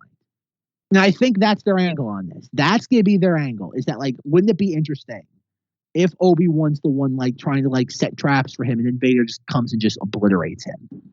And that's something we've never seen before. That would be out of character, though. No, it's not. He goes to Mustafar to murder him. And he killed poor innocent General Grievous. He shot him in the chest. He shot him in the lungs. After challenging him. I don't think, Joe, it's out of character for Obi-Wan. He literally, think about it, he sits there, dismembers Anakin, and then instead of finishing him off, lets him burn to death. I don't think, and like I said, he torments him technically, like it's heartfelt, but he torments him. You were my brother, Anakin. That's the thing. Takes his weapon. He could not do the killing blow. He decided to let the lava do it for him because he was like his brother. And the only person to get him up and moving and into action would be Qui-Gon. Qui-Gon would be sitting there communicating with him as a Force ghost, and he would say that he can be redeemed. He can be redeemed. I know there is good in him. He is the chosen one. He will bring balance to the Force. And then what he's going to do is he's going to get Qui-Gon in his head, and it's going to be almost be like Obi-Wan and Obi-Wan and Luke, where he's going to be sitting there talking to him through the whole thing. Hold on a second. Wasn't there a Detours skit where Qui-Gon's basically bothering Obi-Wan all the time? Yes. And that's what makes him call to action, to go and to try and save him. And the only reason why he gives that advice to Luke is because he tried it himself and he failed. That was another failure that he put on himself. And that's why he redoubled his exile, and he didn't do anything after that, just watched over Luke because he thought Luke was the key. It's going to be something like that. But remember, Obi-Wan wants Luke to kill Vader in the original trilogy because he can't be saved. He tried to save him. Okay, that's the thing. But that's the only reason why he's beyond redemption, because he tried to redeem him himself. I know, but remember, it's also been 10 years of Obi-Wan like living in the desert as a hermit. Like that has to this is not going to be the same Obi-Wan we left off with as he's like handing baby Luke to Uncle Owen and Aunt Beru. I don't think this is going to be the same character. This is going to be a very I could see them doing this like a very tired and very just like belittle. Weary Obi-Wan. I don't think you're going to get the same like hopeful Obi-Wan. I don't think you're going to get that. I think you don't get that New Hope Obi-Wan until A New Hope. I think you're going to get a very tired and like almost weirdly angry Obi-Wan in this. You got to make him interesting. You got to do something different with the character. Not super different. Of course, but the thing is this, he's going to, after he meets the biggest thing that the Vader fight is going to be big, but the bigger fight is that he's going to go see Yoda on Dagobah. Oh, Jesus, please don't do that. Please don't do that. And Yoda's going to sit there and say the mission. Otherwise, Zach.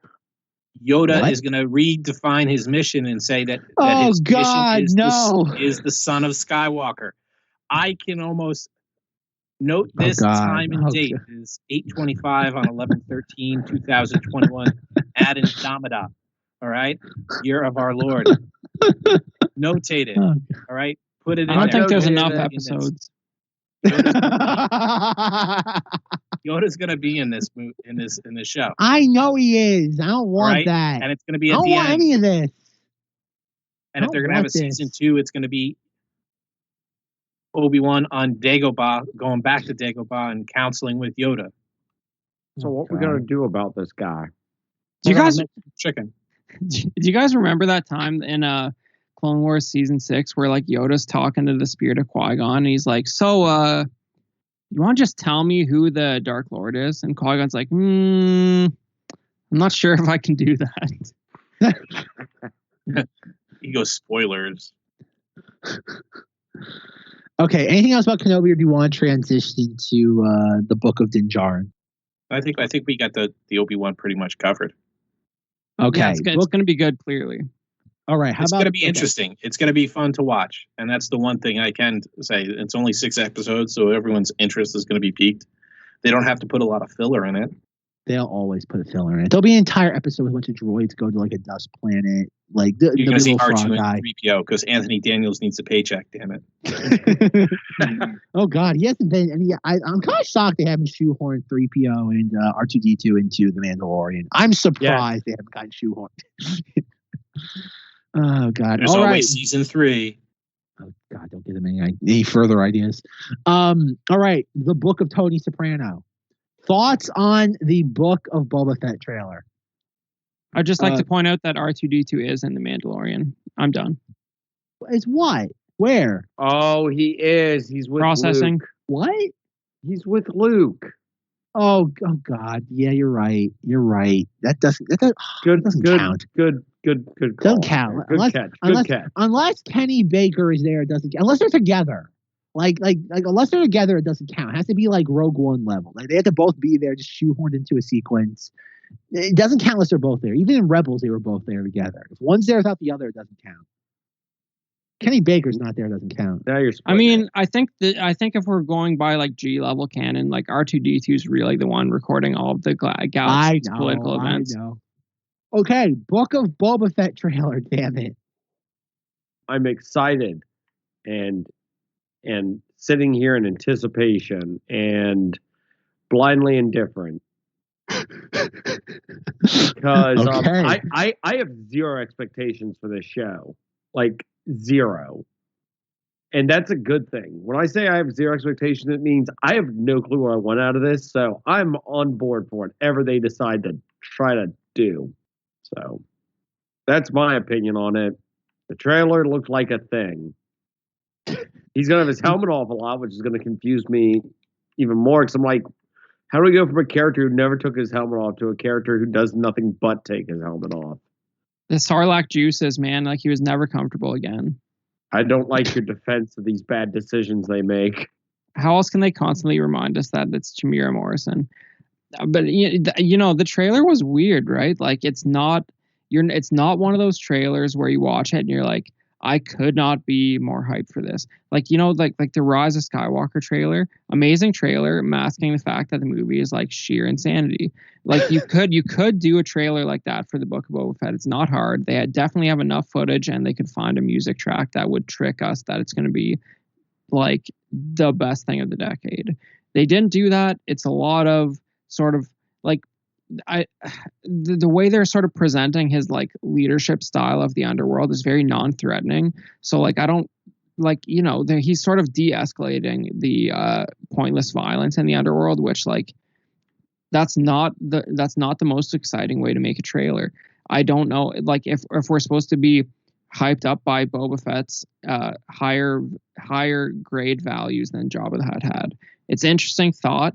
I think what we're dealing with is we're seeing a trailer based on the first episode or two, and that's what I'm hoping. And I'm hoping there's a whole story here that we know nothing about. That is the actual core story of this series. He needs to get a new Rancor.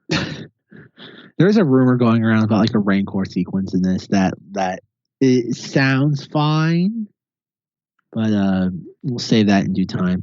All right, Joe, thoughts on the Book of Tony Soprano? Oh man, this character Boba Fett was an awesome character because there was an air of mystery about him. They're using him, they're overusing him, and they're gonna just play him out to death because he was the most popular character and he had maybe 10 minutes of screen time total in the 2 movies and the original ones. If that.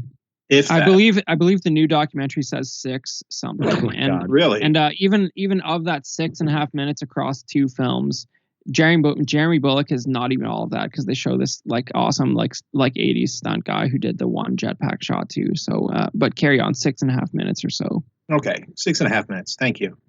But I think this is just shoehorn. It's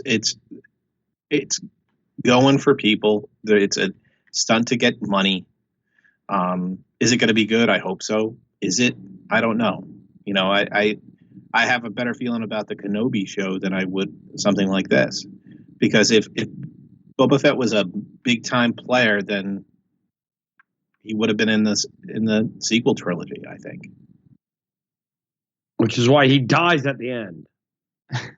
Well, he used to be in the old expanded universe. He used to have a very interesting post Return of the Jedi story that involved he had this crazy extended family with like grandchildren, and like he eventually helped rebuild Mandalore, and like he had the title of Mandalore for a little while when he was like a real old man.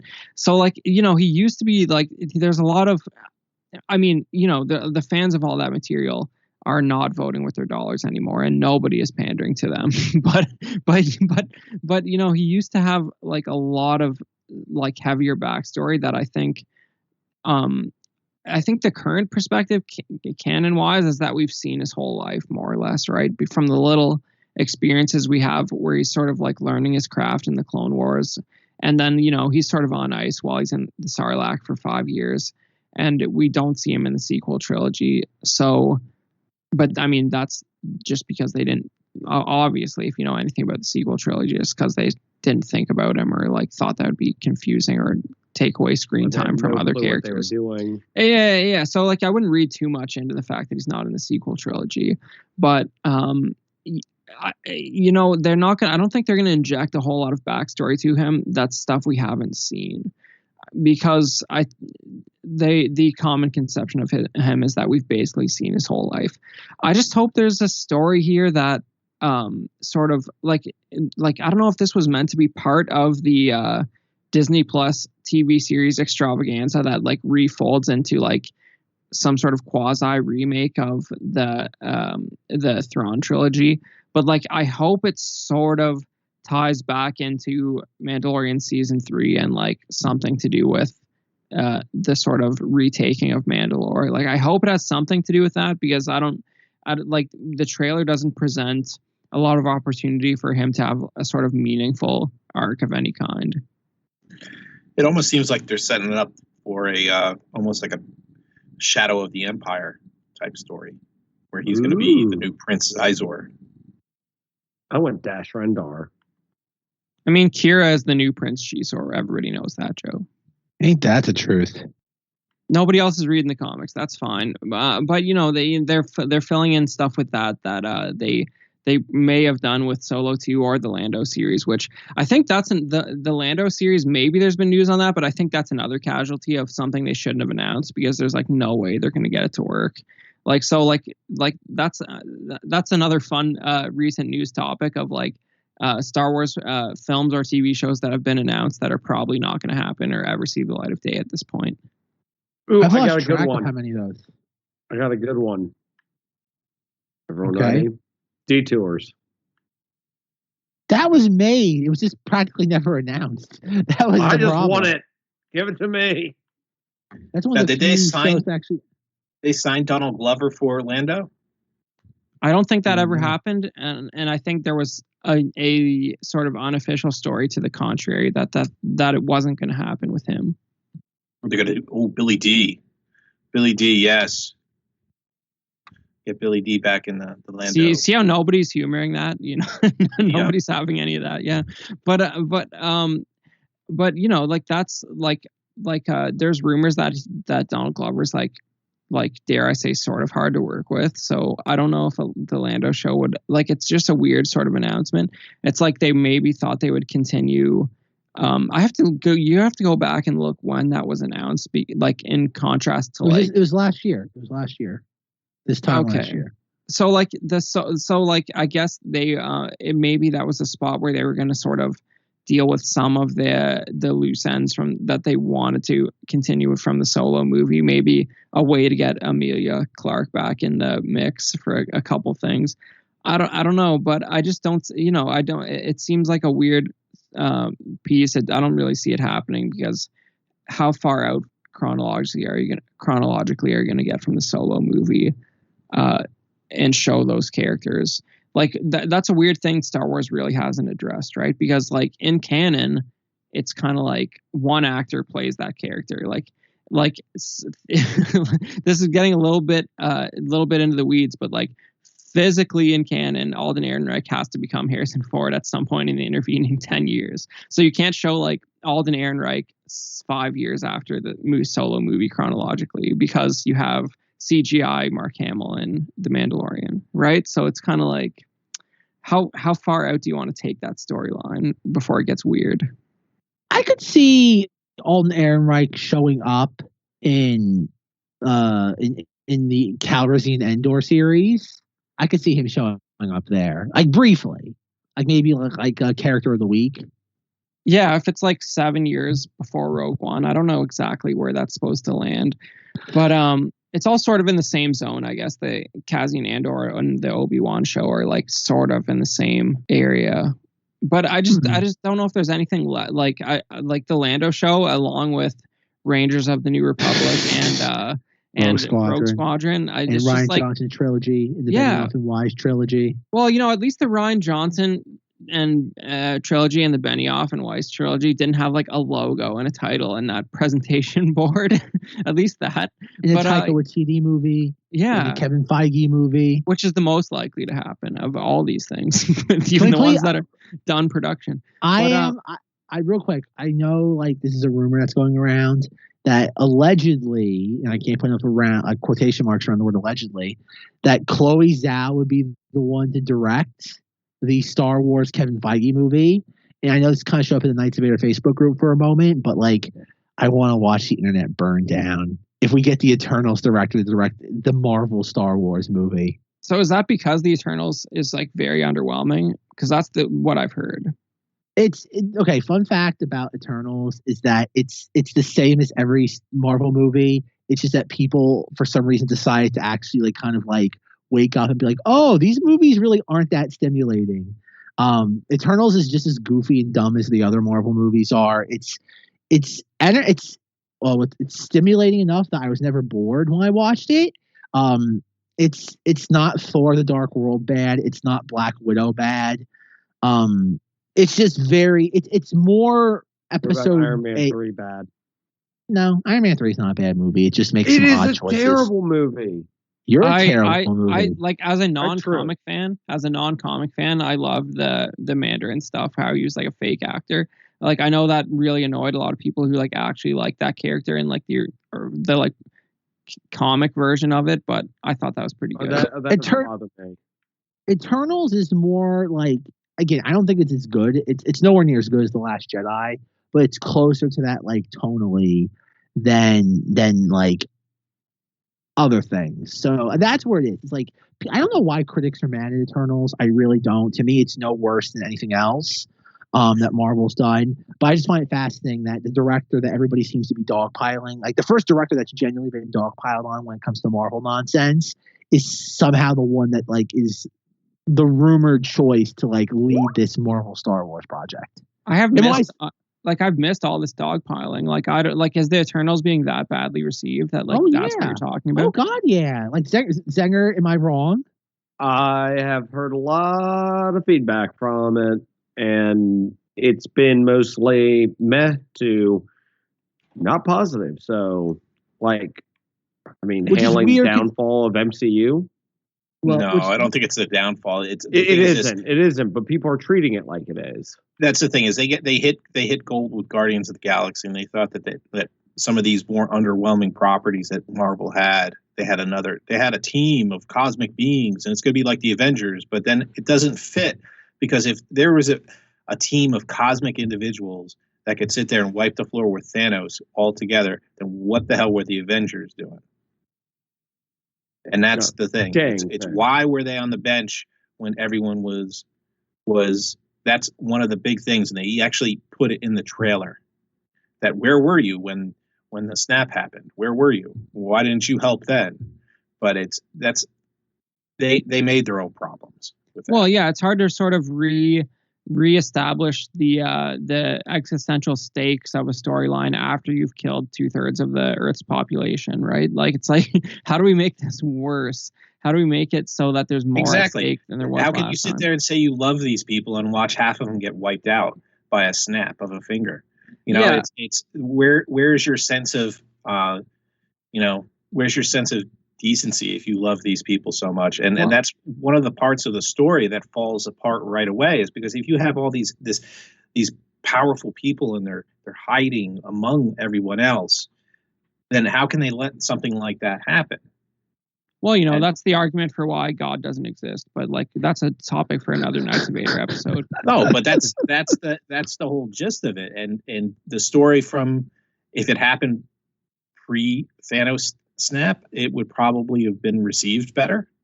And I don't think so. I don't think that's the issue with Eternals. I don't think it's a continuity like thing of like, oh, why wouldn't you get involved? Because the same could be said about any of the Marvel movies. That, like, okay, you have S.H.I.E.L.D. collapsing. Why wouldn't Iron Man get involved with that? And then you have all these things like, oh, this happened. Like, if you're going to start nitpicking the movies on that level, it's like it falls apart. But it doesn't help that they used Q-level characters to try and do a major motion picture about it. Well, no, I agree with you, but I think the problem from Eternals is that, like, it's 10 characters, which is too many to like focus on, especially with them all being new, and they're all like more or less unlikable characters. Like there's no character to latch onto in that movie as to like there's no like the Barry, like the entry character being like, oh, this is the person experiencing everything for the first time. Every character in that movie is like steeped in the lore of the world. On top of that, every actor is delivering a performance that's stoic and off-putting. And that's the thing. Even like, and that's the thing. And it's a lot of mythology building. And when it's not mythology, it's, oh God, just these characters that we have really no reason to like, just bickering with each other over semantics. And Camille Nanjiani got way too in shape for that role. Well, yeah, it's called plastic surgery. Oh, okay. Do you think it's because there's like, do you think people are looking at the Eternals more critically in terms of its structure just because they're not distracted by like casting continuity like they have been for most of the MCU? Maybe. Like I said, I think the reason why Eternals is like, again, I don't know specifically, Chris. I don't think that's the reason. It could be. I don't think it is. I think the main reason why people are like, the critics are so hot and bothered over this movie is that I think the critics, like every other like mass like movie audience goer, have been lulled into kind of like a trance with these Marvel movies. Shang-Chi is like every other Marvel movie. It's fine. Like I had fun watching it. Like it was like a fun 2-hour romp. I'm like, oh, okay. Black Widow is just a miserable movie on every single level. And everything. You're not missing anything. You're probably better off not watching it because it's miserable. The problem with Eternals is that it doesn't follow, like there's no, like there are characters making quips occasionally, but just like it's every character is just stoic. Like there isn't that effervescence that every other Marvel movie has. And that's the thing. Like every character is more or less unlikable. And I think that's the thing. Like even Black Widow, it's a miserable movie, but at least you got Scarlett Johansson. Shang-Chi, you have Awkwafina and Simu Liu, who at least are likable like characters. In this, no one is likable. It's like it's weirdly enough, like it reminds you of oh God, like I hate that I'm going to say this because everybody else is like, it's like DC. Like you walk into one of those movies and there's really no character that's like you can empathize with. It's because like they are on such a pedestal that there's no, and it's intended that way. And I think that's the issue. Well, don't they make fun of DC a ton in this movie too? They make one reference to DC where like, because Icarus can like fly and shoot beams out of his eyes. And like there's a kid, like there's one of the Eternal sons like, oh, I saw you on TV. You're like Superman. And he's like, I don't wear a cape, because he sounds like Bono. And he's like, I don't wear a cape. And that's it. And like that's the extent of the reference. Like it's no worse than like Tobey Maguire being like Shazam. Like it's literally the least egregious thing in the movie. And for some reason the internet just latched onto it. Yeah, I don't think you're going to see that big like internet backlash about the same director being attached to the Kevin Feige Star Wars movie, because Lucasfilm will fire a director like after they've already shot the whole movie, so you don't have nothing to worry about. I honestly again, not to like ring my own bell, but like I'm the person that 2 years ago, like after 2 weeks of The Rise of Skywalker being out, being like they're not going to make another Star Wars movie for at least 5 years, at least. They do not. Star Wars is a direct-to-video franchise now. It just is. They're not going to make another Star Wars movie. They're just not. Like, you wait and see. Taika Waititi's going to be, quote, too busy, and he's in that film's going to just fall off the slate like Rogue Squadron did. We joked about it a year ago. We all knew that we were never going to get that movie in the incarnation that it was being presented to us, with Patty Jenkins getting like dressed in the backseat of a Tesla. We're not going to get a Star Wars movie. I'd say the earliest we get a Star Wars movie is maybe 2025, the absolute earliest, and it's going to be something that we haven't even been hinted at. And I think that's the problem. Lucasfilm, I don't even think it's Luke. I honestly wish I could blame Lucasfilm for this. I think it's, once again, it's the Disney hive mind that's the blame here. Indiana Jones 5 once again got delayed a full year, and that film is like 2/3 in the can because they're doing massive reshoots on it. Which basically means rewrites, right? At that point, like they're taking it back to the drawing board, pretty much. Well, yeah. Apparently, something they don't like what they're seeing footage wise. They don't think the story works, and Harrison Ford yelled at too many people. I think Harrison Ford crashed another plane into like a set or something. He hurt himself on that movie too. No, like I said, I wish I could blame Lucasfilm. I think Lucasfilm is in a place where their last movie underperformed, and because oh god, the marketing. Like as much as I love the Rise of Skywalker trailers, the home video trailers did an infinitely better job of selling the movie. I think I remember this. We talked about this sometime in 2020. It was there's like the 60-second like home video like trailer. It basically does a fantastic job of like telling you what the movie's about and showing you scenes that motivate you to want to buy a ticket and go to the theater. And I think once again, Lucasfilm is just kind of at the whim of Disney. Like Disney's the one that tells them like, okay, like you're only allowed X movies on the calendar a year. And we know from Bob Chapek is letting like distribution and the consumer products divisions gatekeep what gets out the door. And unless it can sell X amount of merchandise, they're not letting it get out. And Book of Boba Fett was clearly greenlit during the Bob Iger era. That started production. Like, it wasn't announced, but like it was in production before it was announced. I don't know. I honestly don't think there's going to be a Star Wars movie unless they can sell it as like a huge super duper deal. And I don't think a fighter pilots movie is going to be that. I honestly, like I said, I think the closest thing you're going to get, if I had to guess what the next Star Wars movie is going to be, it's going to be something based on the Knights of the Old Republic. I think the fact that they announced that redo, and the fact that like that redo, like the earliest it's going to come out, I think is like 2023. Is the absolute earliest, most likely 2024. I think they realize that's there, much like going to the drawing board of Kenobi, realize kind of like surrendering to like prequel nostalgia. I think they realize that's one of the last few vestiges that they can plunder, considering that like sequel trilogy, they did that. They used their one card on that. I don't know. Like I said, I don't think you're getting a Star Wars movie for the better part of this decade. I think you're right on that. The only reason why is I don't think they're going to go Old Republic. I think they're going to go Mandoverse. I think they're going to wait until their streaming arm gains more speed, more people watch it, and then next thing you know, have almost like a joining together of all of the major players in that and have one massive movie. I think that's where you're going to get your war for Mandalore.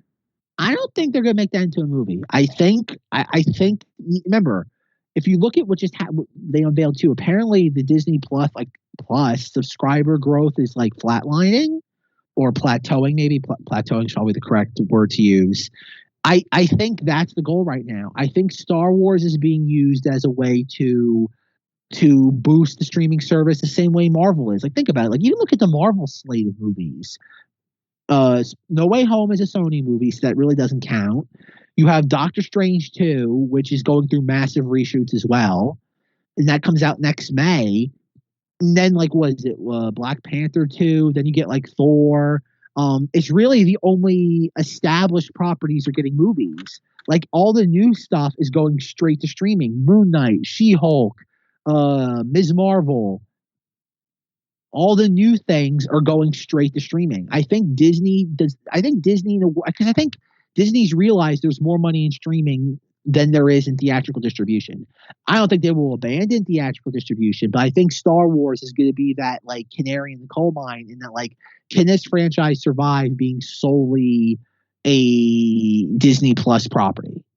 Does a property need theatrical distribution in order to thrive? And I think Star Wars is going to be that test for them. Whereas with Marvel, they realize the Marvel movies make money hand over fist regardless. With Eternals being more of like just a fluke. That's what I think it is. I think we're at that point now where Disney just wants all the money.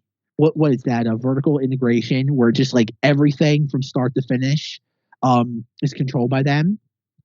I don't think they like the idea of sharing money with anything, and they want to beat Netflix at its own game. Zach's full thoughts will be seen in the blog post Star Wars and the Coronavirus, which will be available in the Knights of Vader Facebook group. But you're right. I think that particular state of world events probably added 2 years to that gap before we see another theatrical Star Wars movie. And it has to be a statement when we do. It can't be like, by the way, some guys had some X-Wing battles, and here's the same X-Wing cockpit interior that we used for the Mandalorian. It has to be a statement that's like, here's a new, interesting chapter in the story. So Knights of the Old Republic might fill that gap, where it's like you feel like you're actually entering sort of a new era to feel like it's worth going back to the theater for it. That sounds right to me. I'm horrified about what they're going to do with Knights of the Old Republic as far as the game remake and a movie. But I totally buy into your line of thinking there. I want on the record that when I predicted Star Wars becoming a streaming property, this was before coronavirus. This was before that. This was like January of 2020, before that blew up as a thing. There's an episode. It's one of the worst download episodes of the podcast, but it's there. Well, but there's like, you do have a lot of weird stuff like they put the last Daniel Craig James Bond on ice for a couple of years, and it seems like it ended up being a worthwhile decision for them, given that they were like I have thoughts on that. Okay. There's a reason why they put that movie on ice for 2 years. Everybody forgets that movie was supposed to come out like April, like the first weekend of like April 2020. And if you watch, spoiler alert for No Time to Die, like, here's your 5-second warning to like skip ahead like 5-10 minutes. James Bond goddamn dies of the coronavirus in the movie. Like, he gets a virus that he won't die from, but if he gets too close to the people he loves, he will spread to them and it will kill them. They saw what was happening in the world in March of 2020, and like Barbara Broccoli like pulled her hair out and did like a Homer Simpson, and like could not punt that film further enough like away from her. Because she realized that, like, oh crap, this movie became way too culturally like prescient, like all at once. Okay, as someone who hasn't seen it, and I don't mind that you just spoiled it, is that like super integral to the plot throughout, or just the ending? James Bond literally dies at the end of the movie. But does he have but is it like a hilarious gag that he has the virus the whole time and his actions? It's not a gag. Like, it's super depressing to think that like one of the very few characters in like in the culture that can never ever dies. Like, that is like, it's horrible, and there's a reason why that film, like, I get it, like, we live in unprecedented times, hardy har har, but there's a reason why certain movies like Venom and Fast and Furious are doing kind of exactly what they are expected to do. In this film, it's just kind of like belly, like kind of just like doing fine. Like, that's the thing. The domestic box office, as in U.S. and Canada, has more or less recovered. Like every movie is doing kind of what it should do. Like Halloween Kills did exactly what it should have done. Shang-Chi did exactly what it should have done. All like oh god, like a lot of these movies are performing exactly as they should have. And yet as they should have like 2 years ago, or as they should have pre-pandemic. Pre-pandemic. Yeah. That's the thing. The internationally, no. Internationally, a lot of these films, I think, but we have Fast and Furious movie that didn't get to $1 billion. That is because like the international markets like gave up on that. No, the international markets are still a mess. Like China is basically like gatekeeping a lot of Hollywood stuff out right now. If you look at like the highest films like worldwide, like the majority of them are like from China, but even Hollywood now is not taking that seriously because everybody knows China puts its finger on the scale. So like it's like, oh, generic action comedy made $600 trillion in its opening weekend in China. And Hollywood's like, yeah, no, like we don't believe that. They still want their movies in China, but they realize that like China is skewing the box office numbers just for the sake that they can. And then a lot of the other territories across the world just aren't doing as well as they once did. And that's why like the international box office isn't back to where it once was. But domestically, things are kind of back normal. People come out to movies they want to see. They don't come again. Even Eternals. Eternals more or less had the same opening weekend that Doctor Strange had 5 years ago, which makes sense because they were both kind of like new like characters to like the silver screen. So like things are pretty much kind of where they like. I'm not saying it's like 1-to-1 back to normal, but it's more back to normal than what like people are led on to believe, box office wise, in the U.S. and Canada. Well, that's why the streaming service isn't doing that well then, because it's people are out and about doing things. They're not stuck at home. No, I think Disney Plus is underperforming because like if you look at like how Netflix just like fabricates content, then dumps it on their platform. It's literally their only job. Like think about it. Netflix's sole job is to create content on a weekly like basis and then have it on their service for people to watch. Disney is involved in so many things. They can't devote 100% of their resources to doing that. But I think they want to do that because they see that Netflix doesn't have to share any of its money with like theater chains and just other like partners. And that's what they eventually want. That's why like the Black Widow like Disney Plus thing was intriguing because it was like the first instance of a major property they didn't have to share any of the money with. And that's the thing. Like it was like, oh, Black Widow made. I don't have the numbers in front of me, so I'm just going to use round numbers for the sake of $10. No, but thanks for playing. Let's say it did $100 million from or $100 million in Premier Access like grosses.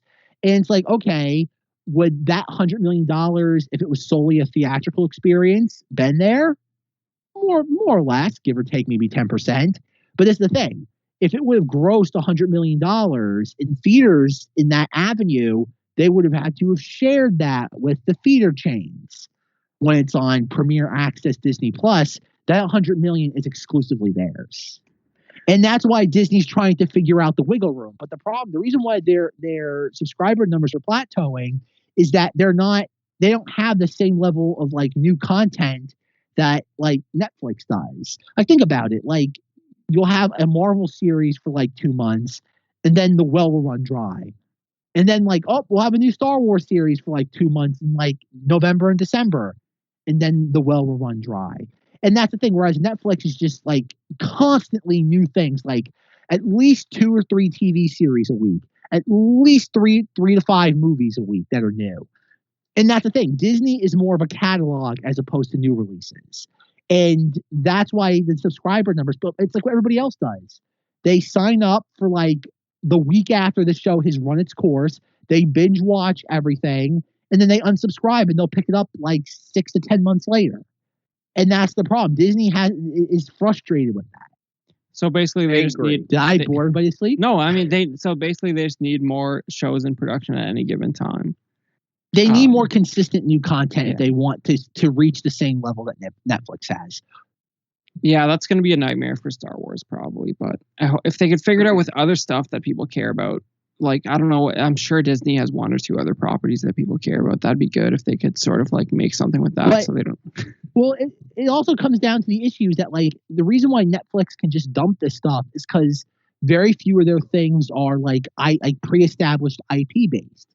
Everything Disney touches is IP based, and that's the thing. You have the issue of just like, oh god, oversaturation. Whereas with Netflix, it's just the shotgun approach of so many random things that it's not oversaturation of one IP.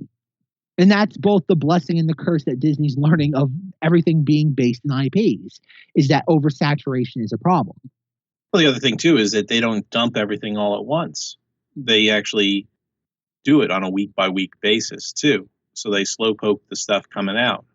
So you're not having people sit there and binge everything. Well, that's why they're going to wait until the week before the new episode of the last episode comes out to sit there and subscribe. And once the new one comes out, they're going to watch that, and then they're going to dump it. Netflix, they always have stuff you don't know what's going to be on Netflix.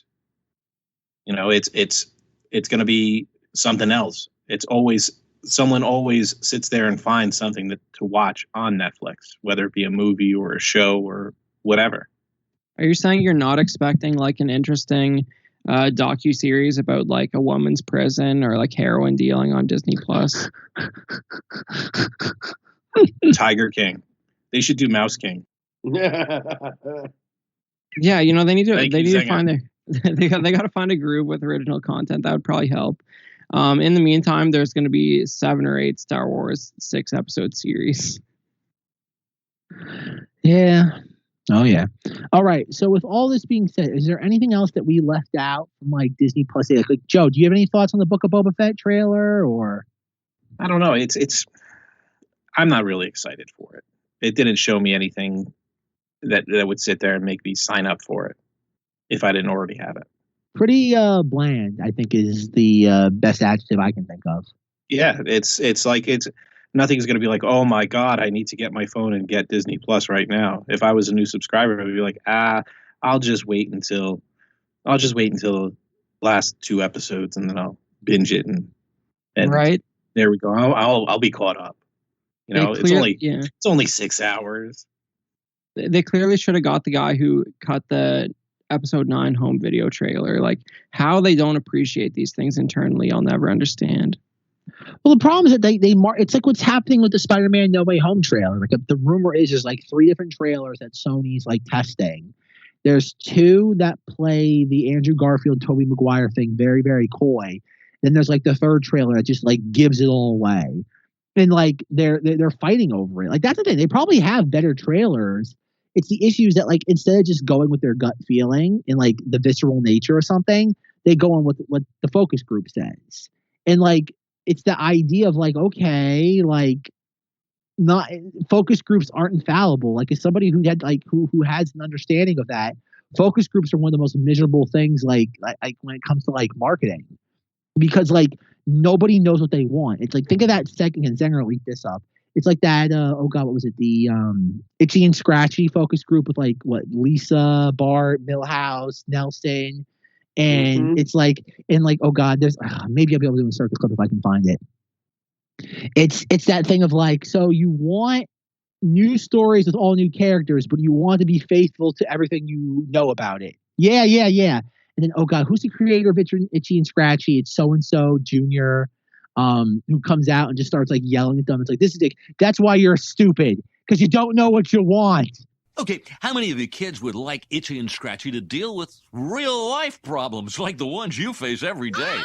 Yeah, that's it. And who would like to see them do just the opposite, getting into far out situations involving robots and magic powers? Oh, cool. Yeah, that's the way to go, huh? That's it. So you want a realistic, down-to-earth show that's completely off the wall and swarming with magic robots. That's right. Yeah. Good. And also, you should win things by watching. You kids don't know what you want. That's why you're still kids, because you're stupid. Just tell me what's wrong with the freaking show. Mommy. Focus groups are infallible. Like, that's why you hire marketing executives. people who have a certain level of industry prowess and know what will resonate and what doesn't based on where the current cultural zeitgeist is. And unfortunately, you have a company that solely looks at spreadsheets to decide where their future is. I'm sorry, but with No Way Home, if they even give a peek of the 2 other Spideys in there, my ass would be in the seat. They got to just give it up, because all of the rumors and everything like that, if they just dispel those rumors and just do it, they're going to get a lot more people if they actually have it than they would if they didn't. They're rolling, from what I'm hearing, this is all conjecture. From what I'm seeing online, the discourse is they feel if they're able to play, not that they're going to like hide it, like it's not going to be like J.J. Abrams, like, oh no, he's not Khan, he's John Harrison. I don't think it's like that level of a misdirect. I think it's that like they're going to play coy with it, so they want that thing of like people going in opening weekend, and you have that visceral, just like wow. Again, think. Make this a Star Wars connection. Rogue One, Darth Vader at the end. They don't want to give it away because apparently, from what I've heard, Andrew Garfield plays a larger role than Tobey Maguire, because Tobey Maguire apparently held out for a while for more money. Tobey Maguire's like almost like he only shows up in the 3rd act, and it's a glorified cameo. And I think that's the thing. They want that like word of mouth blowout from the weekend, so it's not just like a quick like fix like audience where like it's a big opening weekend and then it drops off. And I think they want that, like, again, word of mouth is a very potent thing still. And I think if you know what you're expecting, like specific scenes and all that, it makes the initial theatrical experience underwhelming. And I think they're trying to find that balance, because I think they know they have a winner on their hands. They just want to find that balance of it. Like there's ways of alluding to these characters showing up without like just giving away the entire farm in the marketing. I'm sorry, but I think that that meme that has Spidey pointing at like 2 other of his people, 2 other people in Spider-Man costumes. I think that's going to be in the movie. Yes. Please, that is the price of admission. Yes. That is the price of admission right there. I would gladly pay my $13.50 to go see that. But Joe, think of it this way: which would be more fun, seeing that in the marketing or seeing that like in the like during the like 2nd, 3rd act of the movie? Post-credits. Like whatever. No, not post credit. That's a post credit scene. The goddamn Into the Spider-Verse. No, that's the thing, is you don't have to sit there and have a scene like that in there. All you need to do is just tell them, hey, tell them, get them in there and get them ready to do it. Because you don't have to. All you have to see is a glimpse of them. That's it.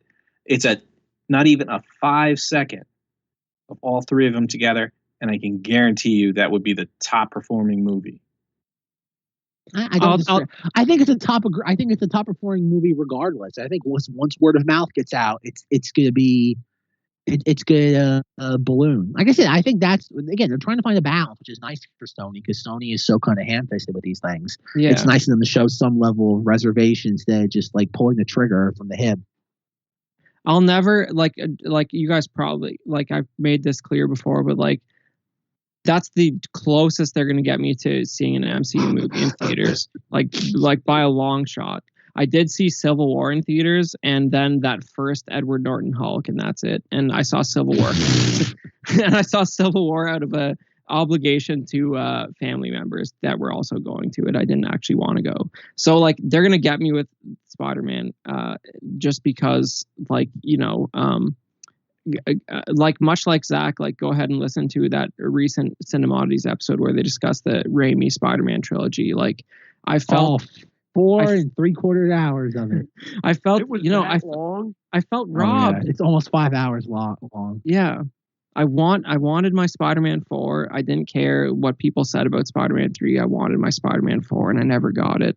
And this is not going to be it, but this is going to be like a taste of maybe it's possible if Doctor Strange 2 goes okay, and that's good enough to get me to check it out while it's still in theaters. It always comes back to Marvel. No matter how hard I try, it always comes back to Marvel. Hey man, they're showing us in that first Spider-Man trailer, you at least see Doc Ock. They're giving us a little more in the trailers than they are with Star Wars. So that's what happens. Yeah. Ain't that true? At least Sony understands the notion of a money shot. All right.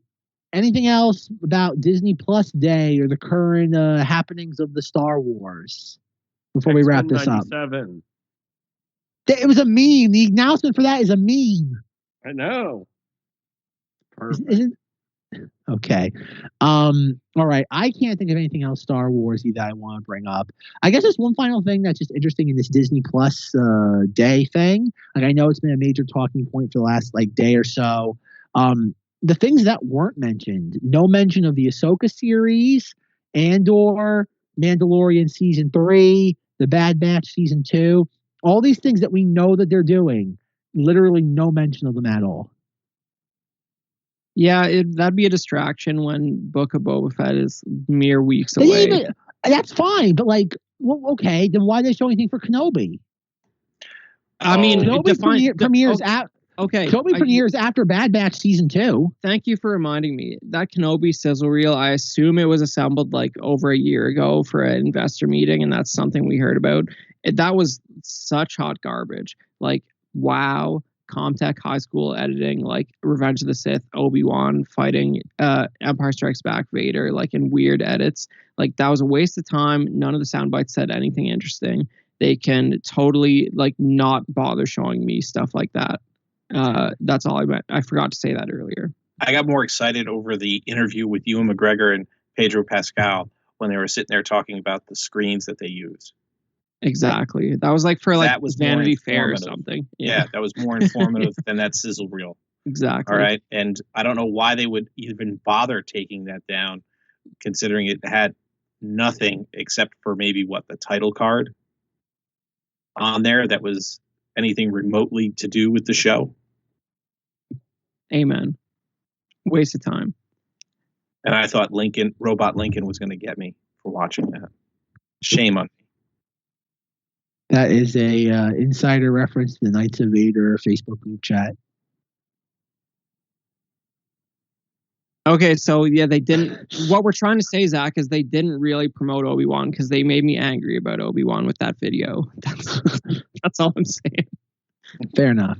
All right. I think Chris had something perfect when he said it in the chat. He's like, I don't know if it was Chris or Zach that said you could tell that Ewan McGregor had a lot more to say in that 5-second line, and they just cut it. Oh, well, yeah, okay, listen to his first sentence and tell me that's not reconstructed phrasing. But that's besides the point. We'll never know the truth. True. See, that. that's All right. That's going to be in Behind the Cloak, the Obi-Wan series special. That's going to be 20 minutes on Disney Plus, 3 weeks before Kenobi airs. All right. Anything else about Star Wars, or are we ready to wrap this up? I got a sweet 1978 electronic battle game from Kenner, and you guys should check out a cool picture of that in the Knights of Vader Facebook group. And that is it for toy talk on this episode of Knights of Vader. Yes. Oh God. The only thing I gotta say, I don't know if I obviously haven't mentioned this.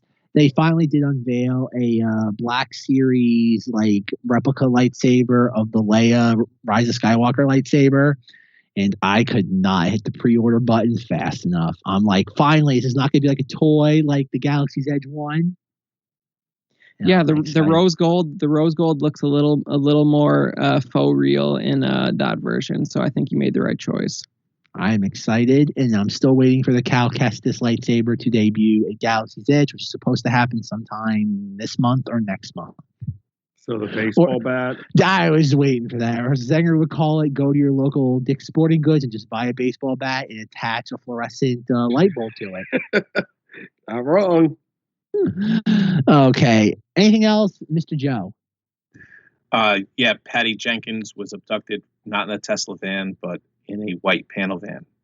Yeah, they won't release her until she does Wonder Woman 3, which everyone is so excited about versus a Rogue Squadron movie. Am I right?